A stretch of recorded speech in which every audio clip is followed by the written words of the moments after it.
आपके सवाल, हमारे समाधान। कानूनी तरीके से बनाएंगे हर समस्या को आसान। नमस्कार, स्वागत है आप सभी का कुक के शो में, जिसका नाम है आपका वकील क्या कहता है। और मैं हूं आपके साथ आपका लीगल एडवाइजर एडवोकेट शाहरुख। इसको स्टार्ट करने से पहले इस बात पर ध्यान दें, ये शो जनता की डे टू डे लाइफ को एक जेनरिक लीगल एडवाइस के थ्रू सॉल्व करने की कोशिश के लिए बनाया गया है। हर एक केस की सिचुएशन अलग अलग होती है, कृपया इसे अपने लिए आखिरी एडवाइस न समझें और अपने केस के लिए एक वकील की सलाह जरूर लें। इस शो में हमने किसी की भावना को ठेस पहुंचाने का काम नहीं किया है। ये शो एक जेनरिक लीगल एजुकेशन को स्ट्रॉन्ग करने के लिए बनाया गया है। कृपया इसे उसी नजर से देखें। और आज हम कुक की जनता के 3 क्वेश्चन का जवाब देने की कोशिश करेंगे। ये क्वेश्चन सिचुएशन के ऊपर बेस्ड है, तो शायद आपकी डे टू डे लाइफ में कभी आपने फेस किया है या फिर कर सकते हैं। आज के शो की जो 3 लीगल एडवाइस होगी वो है, पहली जॉब फ्रॉड, दूसरी साइबर क्राइम, तीसरी डेफेमेशन। और यहाँ पर जो बोनस क्वेश्चन ऐड हुआ है इलेक्ट्रिसिटी थेफ्ट को लेकर हुआ है, बिजली चोरी को लेकर हुआ है। अब इनको लेकर चलिए जानते हैं कि हमारे यूजर का क्या सवाल था। उनके साथ साथ आप भी कैसे सेम सिचुएशन को लीगली हैंडल कर सकते हैं। और हाँ, शुरू करने से पहले एक जरूरी बात, आप सभी लिसनर भी मुझ तक अपने सवालों को पहुंचा सकते हैं। वो भी कैसे करना है, इस शो को अंत तक सुनिए। तो चलिए शुरू करते हैं। तो हमारा पहला सवाल पूछा है कपिल जी ने। कपिल जी जो कि सोनीपत के रहने वाले हैं। कपिल जी अपनी परेशानी बताते हुए कहते हैं, मैं अक्सर देखता हूँ रोड साइड पर जॉब के लिए पोस्टर लगे होते हैं, नौकरी के लिए पोस्टर लगे होते हैं। क्या ये लोग सच में नौकरी देते हैं या कोई फ्रॉड कर रहे हैं? इस अवेयरनेस को फैलाने के लिए आप मेरी हेल्प कीजिए, इस पर एक एपिसोड बनाइए। तो चलिए कपिल जी, अवेयरनेस को फैलाते हैं। आज इस पोस्टर वाली जॉब का और इससे जुड़ी कई सारी जॉब का पर्दाफाश करते हैं। क्या आखिर ये जॉब कैसे दूसरे को लूट लेती है और उनको नौकरी तक नहीं मिलती है? तो चलिए शुरू करते हैं और इसको डिटेल में जानते हैं। ये जो फ्रॉड करने वाले कोई एक पर्टिकुलर पर्सन नहीं होता है, बल्कि ये एक पूरी टीम होती है जो प्लान वर्क करती है। उसके बाद किसी एक टारगेट को फंसाती है और उसको पूरा प्रोसेस इस तरह से समझाते हैं कि उसको ये लगने लगे कि ये सब सच है, ये सब रियल है। ये लोग स्टैम्प पेपर पर एक एग्रीमेंट भी बनाते हैं और एग्रीमेंट सेंड भी कर देते हैं। उसके बाद पेमेंट कराते हैं और पेमेंट लेने के बाद फिर गायब हो जाते हैं और उसके बाद निकल पड़ते हैं एक नए टारगेट की तलाश में, नए नाम के साथ, नए मोबाइल नंबर के साथ। दिल्ली जैसे बड़े बड़े शहरों में ये बिल्कुल कॉमन हो गया है। आप जगह जगह पर इसके एडवर्टाइजमेंट देखते होंगे, जिन पर कुछ इस तरीके से लिखा होता है, लड़के और लड़कियों की आवश्यकता है। उसके बाद लिखा होता है अनपढ़ से ग्रेजुएट, उसके बाद लिखा होता है सैलरी 8,000 से 16,000 तक, रहना खाना फ्री। इस तरह के एडवर्टाइजमेंट आप कई जगह पर देख सकते हैं। इसी तरह से इनके पास वेबसाइट भी होती है। आप वेबसाइट विजिट करेंगे तो आपको वहां पर पूरा प्लान मिलता है कि कैसे आपको काम करना है, कैसे आपको काम लेना है, पेमेंट आपको कैसे करनी है। ये सारी चीजें आपको वेबसाइट पे मिल जाएगी, जो कि आपको लगेगा ये सब रियल है। इनके पास fake name, fake mobile number, fake website वगैरह सब होती है। मैं बहुत लोगों से मिला हूं जिनके साथ ये सब फ्रॉड हुआ है। जब मैं ये लोगों से सुनता हूं तो मन काफी उदास होता है, जब मैं ये देखता हूं कि लोग इस तरह के फ्रॉड का शिकार हो जाते हैं, जिसमें वो अपना टाइम पैसा बर्बाद कर देते हैं और उसके बाद भी वो कोई पुलिस कंप्लेंट भी नहीं कर सकते हैं, क्योंकि उनके पास कोई एविडेंस और कोई सबूत ही नहीं होता है। उनको जो भी मोबाइल नंबर या नाम दिए जाते हैं वो सब फेक होते हैं। मैंने कुछ टाइम पहले देखा था, एक कंपनी है एयरटेल ऑनलाइन जॉब्स के नाम पर। आप इनकी वेबसाइट भी चेक कर सकते हैं। वेबसाइट पर अगर आप जाएंगे तो आप वहां पर देखेंगे कि पूरा प्लान रेडी करके रखा हुआ है कि हम इस तरह से आपको पैसे देंगे, इस तरह से हम आपको काम देंगे, इस तरह से आपको काम करना होगा। लेकिन होता क्या है, इसी कंपनी ने कई सारे लोगों को बेवकूफ बनाकर लूटा है एयरटेल ऑनलाइन जॉब के नाम से। जो ये फ्रॉड कंपनी चल रही है, पहले लोगों को कॉल करती है, उसके बाद जॉब का लालच देती है, उसके बाद वो काम समझाती है कि हम आपको टाइपिंग का काम देंगे, आपको टाइपिंग करनी है वर्ड में, जिसमें पेजेस के हिसाब से हम आपको पैसे देंगे। इस तरह से वादा किया जाता है। इसके बाद ये लोग ऑनलाइन स्टैम्प पेपर डाउनलोड करके उस पर एग्रीमेंट बनाते हैं और उस व्यक्ति को एग्रीमेंट सेंड कर देते हैं बाकायदा अच्छी तरीके से सेट करके। और पेमेंट करने के लिए ये लोग आपको अलग अलग तरह के ऑनलाइन ऑप्शन देते हैं और उसके बाद ये लोग गायब हो जाते हैं। फिर अगर आप इनके नंबर पर, किसी मोबाइल नंबर पर कॉल करेंगे तो स्विच ऑफ आएगा। अगर आप ईमेल करते हैं तो आपके ईमेल का जवाब नहीं मिलेगा, कोई रिस्पॉन्स नहीं मिलेगा और इनकी वेबसाइट भी कुछ दिनों में बंद हो जाती है। एक तरह से फ्रॉड ये भी चल रहा है कि आपको ईमेल या किसी और तरीके से कॉन्टैक्ट किया जाता है, जॉब देने का लालच दिया जाता है और उसके बाद आपसे एग्रीमेंट साइन करवा दिया जाता है, आपसे पेमेंट भी ले ली जाती है और इसके बाद आपको अलग अलग तरह के ईमेल भेजे जाते हैं, जिसमें आपको डराया जाता है, धमकाया जाता है कि आपके खिलाफ केस फाइल करने जा रहे हैं। तो इस तरह से काफी लोग मुझे बताते हैं कि इसी तरीके से कंपनी डराती है, धमकाती है और उनसे कह रही है कि हम आपके खिलाफ केस फाइल कर देंगे, वरना आप हमें इतने रुपए भेज दीजिए। तो आपको इस तरह के ईमेल मिलते हैं तो आपको बिल्कुल भी घबराना नहीं चाहिए, बल्कि आपको फौरन ही पुलिस कंप्लेंट देनी चाहिए। अब बात करते हैं कि इस तरीके के फ्रॉड से कैसे बचें। इस तरह के फ्रॉड से बचने के लिए सबसे पहले आपको जो इस तरह के एडवर्टाइजमेंट होते हैं उनसे बचना होगा। न्यूज़पेपर में या फिर ऑफलाइन आप दीवारों पर चिपके हुए पोस्टर या ऑनलाइन आप इनके एडवर्टाइजमेंट देखते होंगे, आपको इनको इग्नोर करना होगा। अगर आपको कोई व्यक्ति इस तरह से जॉब का ऑफर करता है तो सबसे पहले आपको वेरिफिकेशन करनी चाहिए, उसका ऑफिस विजिट करना चाहिए कि ऑफिस कहां पर है, उसका आईडी कार्ड चेक करना चाहिए, हो सके तो आपको उसके आधार कार्ड की डिमांड करनी चाहिए और ऑनलाइन वेबसाइट पर जाकर आपको आधार कार्ड वेरीफाई करना चाहिए। इसके साथ साथ उस कंपनी या पर्सन की वेबसाइट चेक करनी चाहिए। वेबसाइट पर आपको ध्यान रखना है कि ग्रीन लॉक्ड होना चाहिए। अगर उस वेबसाइट पर ग्रीन लॉक्ड है और साथ में उसकी शुरुआत HTTPS से हो रही है तो समझ लीजिए कि उस वेबसाइट को रियल माना जाएगा। अगर उस वेबसाइट पर ये सब चीजें नहीं है तो समझ लीजिए कि वो एक फेक वेबसाइट हो सकती है। इसके साथ साथ एक जरूरी बात, आपको ये ध्यान रखना है कि वो पर्सन कौन सी जॉब आपको ऑफर कर रहा है या फिर वो कंपनी किस तरह की जॉब आपको ऑफर कर रही है। और ये जो ऑनलाइन टाइपिंग वर्क होता है या क्लिक वर्क होता है, ये 99% फेक होता है, इसलिए आप इससे बचकर ही रहिए। आपको ध्यान रखना है कि वो जो काम ऑफर कर रहे हैं वो काम रियल है या नहीं है। इस तरह के लोगों को आपको किसी भी तरह से पेमेंट नहीं करनी है। पेमेंट आपको अगर करनी ही है तो आप इनसे मिलने के बाद वेरीफाइड करके कंपनी के अकाउंट में ही कीजिए। आई होप कपिल जी और कपिल जी के साथ साथ आप कैसे इस फ्रॉड जॉब से बच सकते हैं आपको समझ आ गया होगा। तो चलिए दूसरे सवाल की ओर बढ़ते हैं। तो हमारा दूसरा सवाल पूछा है हमारे कुक एफएम के यूजर पुनीत जी ने, जो कि उत्तर प्रदेश के रहने वाले हैं। पुनीत जी अपनी परेशानी बताते हुए कहते हैं कि मुझे ये जानना है कि साइबर क्राइम में कौन कौन से अपराध आते हैं, कौन कौन से क्राइम आते हैं और उनकी सजा क्या क्या हो सकती है। क्या साइबर क्राइम के अंदर पैसे का फ्रॉड ही आता है या फिर और भी क्राइम आते हैं? तो चलिए पुनीत जी साइबर क्राइम को जानते हैं कि साइबर क्राइम में पैसे का फ्रॉड ही आता है या और भी क्राइम आते हैं और उन क्राइम की कितनी सजा हो सकती है। ये सारी चीजें आज इस टॉपिक में हम कवर करेंगे। तो चलिए शुरू करते हैं। Computer, internet, digital device, world wide web के जरिए किए जाने वाले अपराधों के लिए छोटे मोटे जुर्माने से लेकर उम्र कैद तक की सजा दी जा सकती है। दुनिया भर में सुरक्षा जांच एजेंसियां साइबर अपराधों को बहुत ही गंभीरता से ले रही हैं। ऐसे मामलों में इंफॉर्मेशन टेक्नोलॉजी एक्ट 2000 आईटी संशोधन 2011 लागू तो होते ही हैं। इस तरह के मामलों को ध्यान में रखते हुए इंडियन पीनल कोड 1860 और भारत में आया नया कानून भारतीय न्याय संहिता 2023 और कॉपीराइट एक्ट 1957, कंपनी लॉ, सरकारी गोपनीयता कानून और यहाँ तक कि बिरले मामलों में आतंकवाद निरोधक कानून भी लागू किए जा सकते हैं। कुछ मामलों में भारत सरकार के आईटी डिपार्टमेंट की तरफ से अलग से जारी किए गए आईटी नियम 2011 भी लागू होते हैं। कानून में निर्दोष लोगों को साजिश की गई शिकायतों से सुरक्षित रखने के लिए भी मुनासिब व्यवस्था बनाई होती है। लेकिन कंप्यूटर और इंटरनेट यूजर को हमेशा सतर्क रहना चाहिए, क्योंकि जाने अनजाने में कोई साइबर क्राइम तो नहीं हो रहा है। तकनीकी सहयोग का सुरक्षित इस्तेमाल करने के लिए हमेशा याद रखिए कि इलाज से परहेज बेहतर है। तो चलिए शुरू करते हैं। साइबर क्राइम में सबसे पहले आता है हैकिंग। हैकिंग का मतलब है किसी भी कंप्यूटर या डिवाइस, इंफॉर्मेशन सिस्टम या नेटवर्क में अनऑथराइज्ड रूप से घुसपैठ करना और डेटा से छेड़छाड़ करना। ये हैकिंग उस सिस्टम की फिजिकल एक्सेस के जरिए भी हो सकती है और रिमोट एक्सेस के जरिए भी हो सकती है। जरूरी नहीं है ऐसी हैकिंग के नतीजे सिस्टम को नुकसान पहुंचाना ही हो। अगर कोई नुकसान नहीं हुआ है तब भी घुसपैठ करना साइबर क्राइम के अंतर्गत आता है, जिसके लिए सजा का प्रावधान दिया गया है। हैकिंग पर क्या कहता है कानून? हैकिंग पर आईटी संशोधन 2008 की धारा 43A, धारा 66, इंडियन पीनल कोड 1860 की धारा 379 और 406 और भारत में आया नया कानून जो आईपीसी को रिप्लेस किया गया है भारतीय न्याय संहिता 2023 के साथ। इसकी धारा 303 और धारा 316 के तहत कार्रवाई होगी। हैकिंग की सजा क्या है? हैकिंग का अपराध साबित होने पर 3 साल की जेल या 5 लाख रुपए तक का जुर्माना देना पड़ सकता है। दूसरे नंबर पर आता है डेटा की चोरी यानी डेटा स्टीलिंग। किसी और व्यक्ति या संगठन वगैरह के किसी भी तकनीकी सिस्टम से निजी या गोपनीय डेटा यानी सूचनाओं की चोरी। अगर किसी संगठन के अंदरूनी डेटा पर आपकी अधिकारी पहुंच है, आप ऑथराइज हैं उसको यूज करने के लिए, लेकिन आप अपनी जायज पहुंच का इस्तेमाल आप उस संगठन की इजाजत के बिना उसका उपयोग गलत इंटेंशन से करते हैं तो वो भी इसके दायरे में आएगा। कॉल सेंटर हो या दूसरे की जानकारी रखने वाले संगठन हो, ऐसे ही संगठनों आदि में लोगों की निजी डेटा चोरी करने के मामले सामने आते रहते हैं। डेटा की चोरी पर क्या कहता है कानून? आईटी संशोधन एक्ट 2008 की धारा 43B, धारा 66E, धारा 77C और इंडियन पीनल कोड 1860 की धारा 377, 405 और धारा 420 के तहत और नए कानून भारतीय न्याय संहिता की धारा 303, 316, 318 और साथ में कॉपीराइट एक्ट इस पर लागू होता है। डेटा चोरी करने पर सजा अपराध की गंभीरता के हिसाब से 3 साल की जेल या 2 लाख रुपए तक का जुर्माना देना पड़ सकता है। तीसरा आता है वायरस स्पाईवेयर फैलाना। कंप्यूटर में आए वायरस और स्पाईवेयर की सफाई पर लोग ध्यान नहीं देते हैं। उनके कंप्यूटर से होते हुए ये वायरस दूसरे तक पहुंच जाता है। हैकिंग, डाउनलोड, कंपनियों के अंदरूनी नेटवर्क, वाईफाई कनेक्शनों और असुरक्षित फ्लैश ड्राइव सीडी के द्वारा भी ये वायरस फैलते हैं। वायरस बनाने वाले अपराधियों की पूरी इंडस्ट्री है, उनके खिलाफ कड़ी कार्रवाई होती है। वैसे तो आम लोग भी इस कानून के दायरे में आ सकते हैं। अगर उनकी लापरवाही से किसी के सिस्टम में खतरनाक वायरस पहुंच जाए और कोई बड़ा नुकसान कर दे तब वो लोग इस कानून के दायरे में आ सकते हैं। वायरस स्पाईवेयर पर क्या कहता है कानून? आईटी संशोधन 2008 की धारा 43C, धारा 66 और इंडियन पीनल कोड 1860 की धारा 265 और भारतीय न्याय संहिता की धारा 270 देश की सुरक्षा को खतरा पहुंचाने के लिए फैलाए गए वायरस पर साइबर आतंकवाद से जुड़ी धारा 66F भी लागू होती है, जो कि एक गैर जमानती धारा है। वायरस स्पाईवेयर फैलाने पर क्या सजा है? साइबर वॉर, साइबर आतंकवाद से जुड़े मामलों में उम्र कैद की भी सजा है और दूसरे मामलों में 3 साल तक की सजा या जुर्माना देना पड़ सकता है। उसके बाद आता है पहचान की चोरी। किसी दूसरे शख्स की पहचान से जुड़े डेटा, गुप्त सूचनाओं का इस्तेमाल करना। ये हमारा 4th पॉइंट है। एग्जांपल के लिए कुछ लोग दूसरे के credit card number, passport number, Aadhaar number, digital ID card, e commerce transaction password, electronic signature वगैरह का इस्तेमाल करते हुए शॉपिंग या कैश विड्रॉल कर लेते हैं। जब आप कोई शख्स होने का दावा करते हैं, कोई और शख्स होने का आभास देते हुए कोई क्राइम करते हैं या तेजा फायदा उठाते हैं तो वो आइडेंटिटी थेफ्ट, पहचान की चोरी के दायरे में आता है। पहचान की चोरी पर क्या कहता है कानून?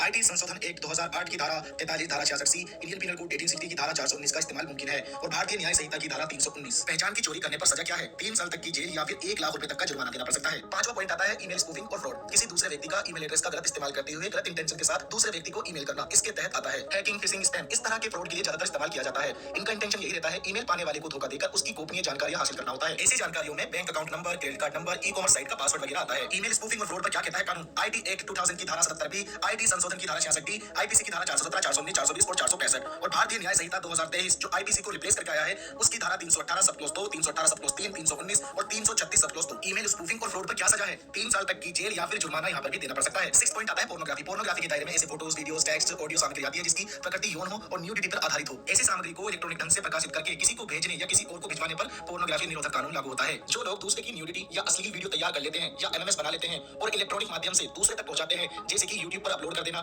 फेसबुक पर अपलोड कर देना, व्हाट्सएप पर डाल देना, किसी को भी उसकी मर्जी के खिलाफ अश्लील मैसेज करते हैं तो वो भी इसके दायरे में आते हैं। इसके कुछ अपवाद हैं। पोर्नोग्राफी प्रकाशित करना और इलेक्ट्रॉनिक जरियों से दूसरे तक पहुंचाना अवैध है, लेकिन उसे देखना, सुनना, पढ़ना अवैध नहीं है। लेकिन यहाँ पर दूसरी चीज आती है, चाइल्ड पोर्नोग्राफी देखना भी और भेजना भी दोनों अपराध है। पोर्नोग्राफी पर क्या कानून है? आईटी संशोधन कानून 2008 की धारा 66A, आईपीसी की धारा 292, 293, 294, 500, 506 और 509, भारतीय न्याय संहिता 2023, 294, 295, 296, 356 सब क्लॉज 2, 351 सब क्लॉज 2 और 79। पोर्नोग्राफी पर क्या सजा है? क्राइम की गंभीरता को देखते हुए पहली गलती पर 5 साल तक की जेल या 10 लाख रुपए तक का जुर्माना और दूसरी गलती पर जेल की सजा 7 साल तक की हो सकती है। 7वां पॉइंट आता है चाइल्ड पोर्नोग्राफी। चाइल्ड पोर्नोग्राफी भी साइबर क्राइम के अंदर में आता है। ऐसे मामलों में कानून और भी ज्यादा सख्त है। बच्चों को सेक्सुअल एक्ट में या न्यूडिटी दिखाते हुए या इलेक्ट्रॉनिक मोड में कोई भी चीज प्रकाशित करना या दूसरे को भेजना, इससे भी आगे बढ़कर कानून कहता है कि जो लोग बच्चों से जुड़ी अश्लील सामग्री तैयार करते हैं या उन्हें ढूंढते हैं, देखते हैं, डाउनलोड करते हैं, विज्ञापन देते हैं, प्रमोट करते हैं, एक दूसरे के साथ लेन देन करते हैं तो भी यह गैर कानूनी है। बच्चों को बहला फुसलाकर ऑनलाइन संबंधों के लिए तैयार करना, फिर उनके साथ यौन संबंध बनाना या बच्चों से जुड़ी यौन संबंधित गतिविधियों को रिकॉर्ड करना, एमएमएस बनाना, दूसरों को भेजना आदि इसके तहत आता है। यहाँ पर ध्यान दें, बच्चों से मतलब है 18 साल से कम उम्र के लोग। अगर कोई 17 साल का भी है तो भी वो बच्चा ही माना जाएगा। चाइल्ड पोर्नोग्राफी पर क्या है कानून? आईटी संशोधन एक्ट 2008 की धारा 66B, आईपीसी की धारा 292, 293, 294,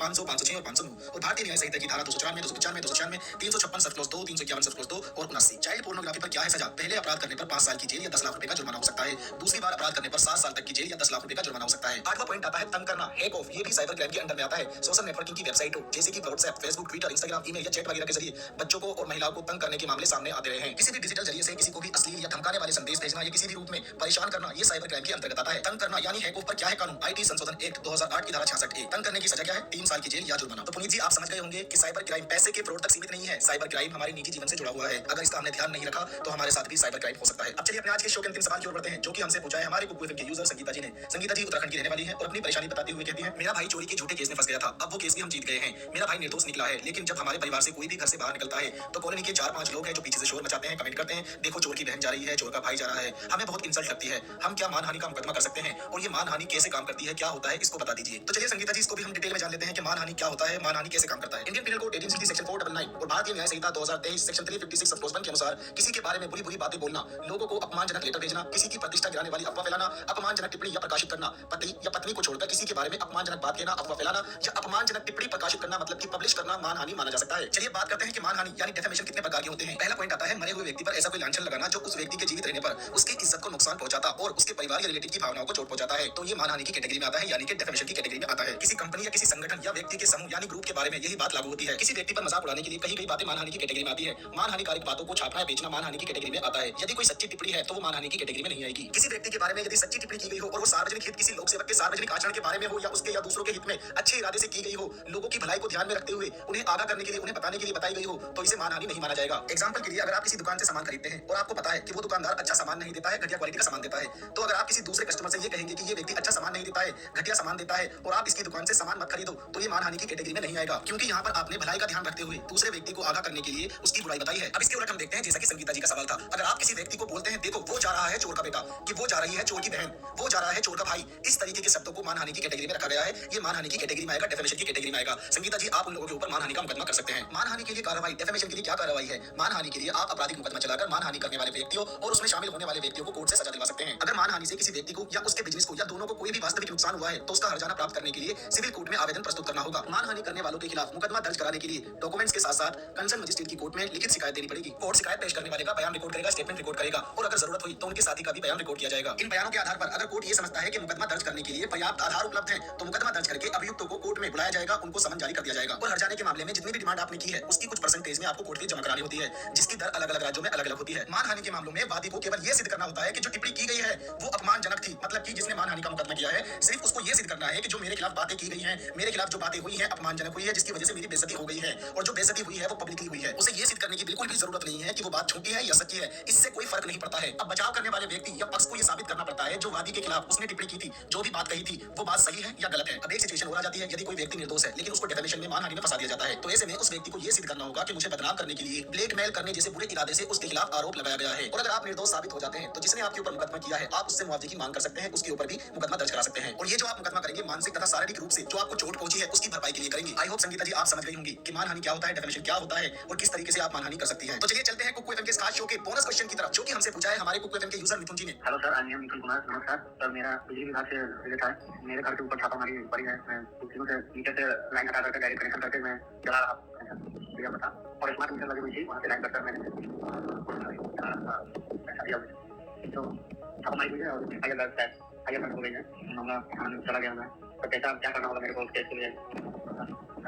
तो चलिए इसको भी डिटेल में जानते हैं और कुकू एफएम आपको प्रोवाइड कराता है आपके हर लीगल सवाल का जवाब आसान भाषा के अंदर आसान तरीके से। तो चलिए शुरू करते हैं। देखो मिथुन जी, अगर आपका इलेक्ट्रिसिटी कनेक्शन नहीं है और इस मामले में आपको बिजली चोरी करते हुए पकड़ लेते हैं तो इस सिचुएशन में इलेक्ट्रिसिटी एक्ट सेक्शन 135 के तहत आपके खिलाफ एफआईआर दर्ज होगी। दूसरा पॉइंट ये आता है, अगर आपका इलेक्ट्रिसिटी कनेक्शन लगा हुआ है और आप मीटर से कोई छेड़खानी करते हैं या फिर कोई केबल कट करके बिजली चोरी करते हैं और आपके यहाँ पर छापा लग जाता है तो इस सिचुएशन में इलेक्ट्रिसिटी एक्ट सेक्शन 138 के तहत एफआईआर दर्ज होगी। तीसरा पॉइंट, अगर आप लंबे समय से बिजली का बिल जमा नहीं कर रहे हैं और इस कंडीशन में आपकी लाइन काट दी गई है और आप बाद में खुद जाकर लाइन जोड़ देते हैं तो इस सिचुएशन में आपके खिलाफ इलेक्ट्रिसिटी एक्ट सेक्शन 138 के तहत एफआईआर दर्ज होगी। मिथुन जी, जैसे कि आपने बताया कि आपके खिलाफ एफआईआर दर्ज हो गई है तो अब आपको करना क्या है? सबसे पहले आपको इलेक्ट्रिसिटी डिपार्टमेंट में जाना है और वहां पर आपको मिटिगेशन फी और रेवेन्यू फी जमा कराना है और अगर कोई बिल पेंडिंग है तो उसको भी जमा कराना है। फिर आप अपने वकील साहब के थ्रू कोर्ट से जमानत लेंगे, क्योंकि आपने सारी पेनल्टी भर दी है तो इलेक्ट्रिसिटी डिपार्टमेंट को आपसे कोई भी परेशानी नहीं है, क्योंकि आपके खिलाफ एफआईआर दर्ज हुई है तो इसलिए आपको कोर्ट से जमानत लेनी पड़ेगी। और जो आपने इलेक्ट्रिसिटी डिपार्टमेंट में पेनल्टी भरी है, बिल भरे हैं, उसकी स्लिप आपको मिल जाती है तो वो स्लिप कोर्ट के अंदर जरूर लगाएं, फिर आपको जमानत मिल जाती है। दूसरी बात यह है कि आपकी जमानत के बाद इस केस को खत्म कराने के लिए ये मैटर आपको लोक अदालत में ट्रांसफर कराना होगा। आई होप मिथुन जी आप समझ गए होंगे कि अब आपको करना क्या है। तो ये थे हमारे 3 सवाल जो आप सभी यूजर यूजर की तरफ से ही हमें मिले थे,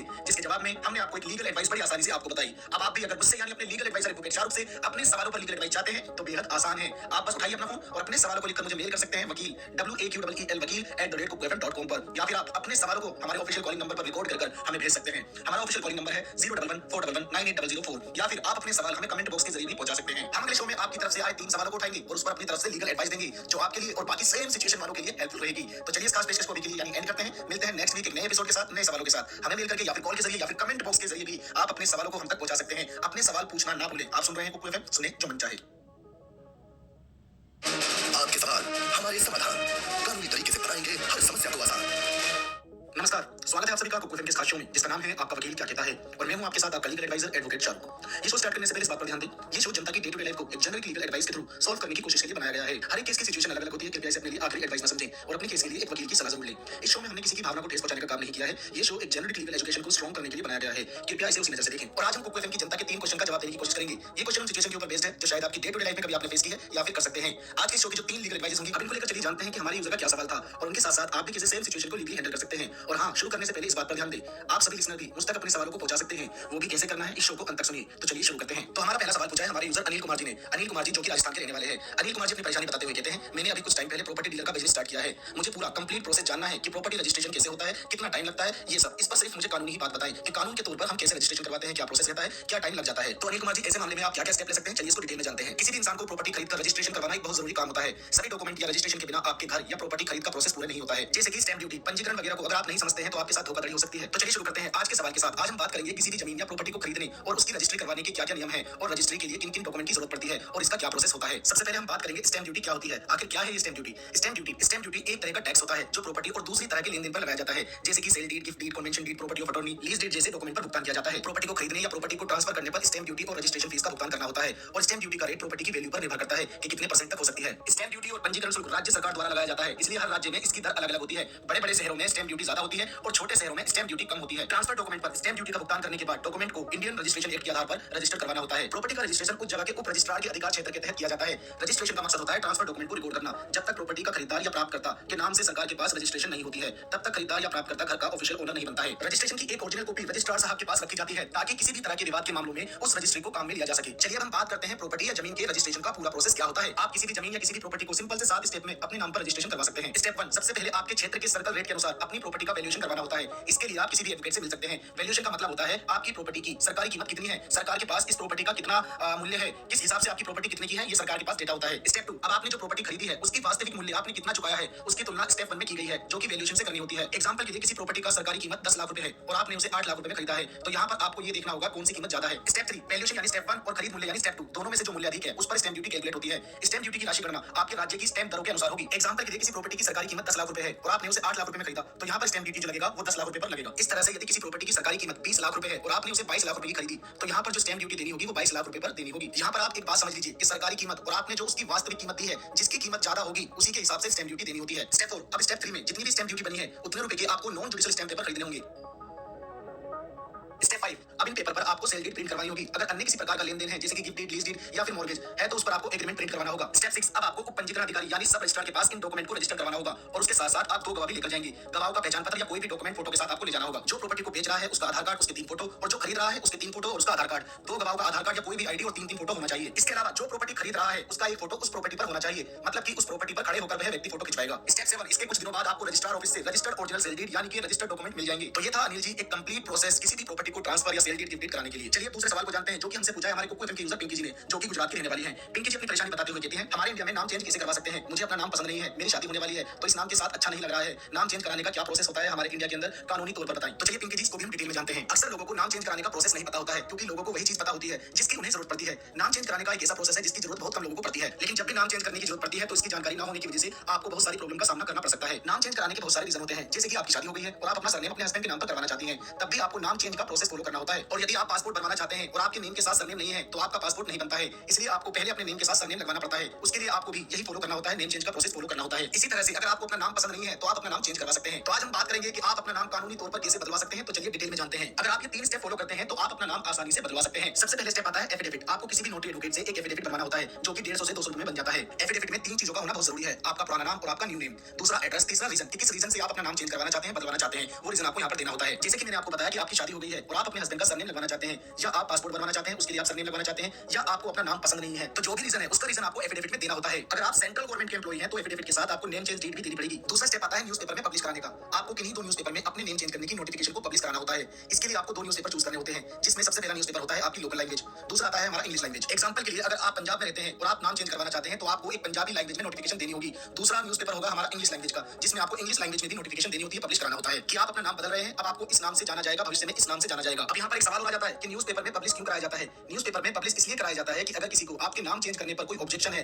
तो वह कोर्ट में केस फाइल कर सकता है। एग्जांपल के लिए अगर आप कोई क्रिमिनल है और आप अपना नाम चेंज कराना चाहते हैं तो फिर क्राइम डिपार्टमेंट आपके नाम चेंज कराने को लेकर ऑब्जेक्शन करेगा, तो इस सिचुएशन में आप अपना नाम चेंज नहीं करवा सकते हैं। लेकिन अगर आप न्यूज़पेपर में नोटिफिकेशन देते हैं और उसके बाद कोई भी ऑब्जेक्शन नहीं आता है, कोई भी व्यक्ति ऑब्जेक्शन नहीं उठाता है, तो आपका रास्ता क्लियर हो जाता है। बात आती है स्टेप 3 की, गजट पास कराने को लेकर, गजट को पब्लिश कराने को लेकर। स्टेट गवर्नमेंट और सेंट्रल गवर्नमेंट दोनों के गजट हर महीने पब्लिश होते हैं। आप चाहें तो सेंट्रल गवर्नमेंट के पास या फिर स्टेट गवर्नमेंट के गजट में भी पब्लिश करा सकते हैं। इसके लिए आपको अपने पब्लिकेशन डिपार्टमेंट में एप्लीकेशन लगानी होती है। एप्लीकेशन के साथ-साथ आपको डॉक्यूमेंट भी अटैच करने होते हैं। इसके लिए आपको अपने पब्लिकेशन डिपार्टमेंट में एप्लीकेशन लगानी होती है। एप्लीकेशन के साथ-साथ आपको डॉक्यूमेंट भी अटैच करने होते हैं। एक एफिडेविट जो आपने पहले ही बनवाया हुआ है और आपने जो न्यूज़पेपर में, अखबार में जो नोटिफिकेशन दी है, वो दोनों ओरिजिनल अखबार भी आपको चाहिए होंगे। ये तीनों चीजें अटैच करके आपको अपने स्टेट के पब्लिकेशन डिपार्टमेंट को भेजनी होती है और वो 1 से 3 महीने में पब्लिश कर देते हैं। जैसे ही आपके नेम चेंज की नोटिफिकेशन गजट में पब्लिश हो जाती है तो ऑफिशियली आपका नाम कानूनी तौर पर चेंज हो जाता है। उसके बाद जो भी डॉक्यूमेंट है, जैसे कि एफिडेविट, न्यूज़पेपर, गजट, ये तीनों डॉक्यूमेंट को आपको संभाल के रखना है और इसके ग्राउंड पर आप किसी भी डॉक्यूमेंट में अपना नाम चेंज करवा सकते हैं। अब बात करते हैं इसमें टाइम कितना लगता है, नाम बदलवाने में टाइम कितना लगता है। मैं आपको बताना चाहता हूं इसमें लगभग 4 महीने का वक्त लग सकता है। आई होप पिंकी जी आप समझ गई होंगी कि आप अपना नाम कैसे बदलवा सकती हैं और कुकू एफएम आपको प्रोवाइड कराता है आपके कानूनी सवालों का जवाब आसान भाषा के अंदर, आसान तरीके से। अब चलिए अपने आज के शो के अंतिम सवाल की ओर बढ़ते हैं, जो कि हमसे पूछा है हमारे कुकू एफएम के यूजर विद्या जी ने। विद्या जी अपनी परेशानी बताते हुए कहती हैं, एक महिला की क्या-क्या अधिकार होते हैं उसको बता दीजिए स्टेप बाय स्टेप। अधिकतर महिलाओं को अपने अधिकार पता नहीं होते हैं, आप ये चीजें कवर कर दीजिए। तो विद्या जी एक एपिसोड में सारी चीजें कवर करना ये पॉसिबल तो नहीं है, लेकिन आपके जरूरी अधिकार, महिलाओं के जरूरी अधिकार क्या-क्या हैं, आज हम उस पर बात करेंगे। तो चलिए शुरू करते हैं। आज हम जानेंगे महिलाओं के 12 अधिकार, जरूरी 12 अधिकार जो हर महिला को पता होना चाहिए। अधिकार नंबर 1, घरेलू हिंसा रोकथाम कानून, घरेलू हिंसा अधिनियम यानी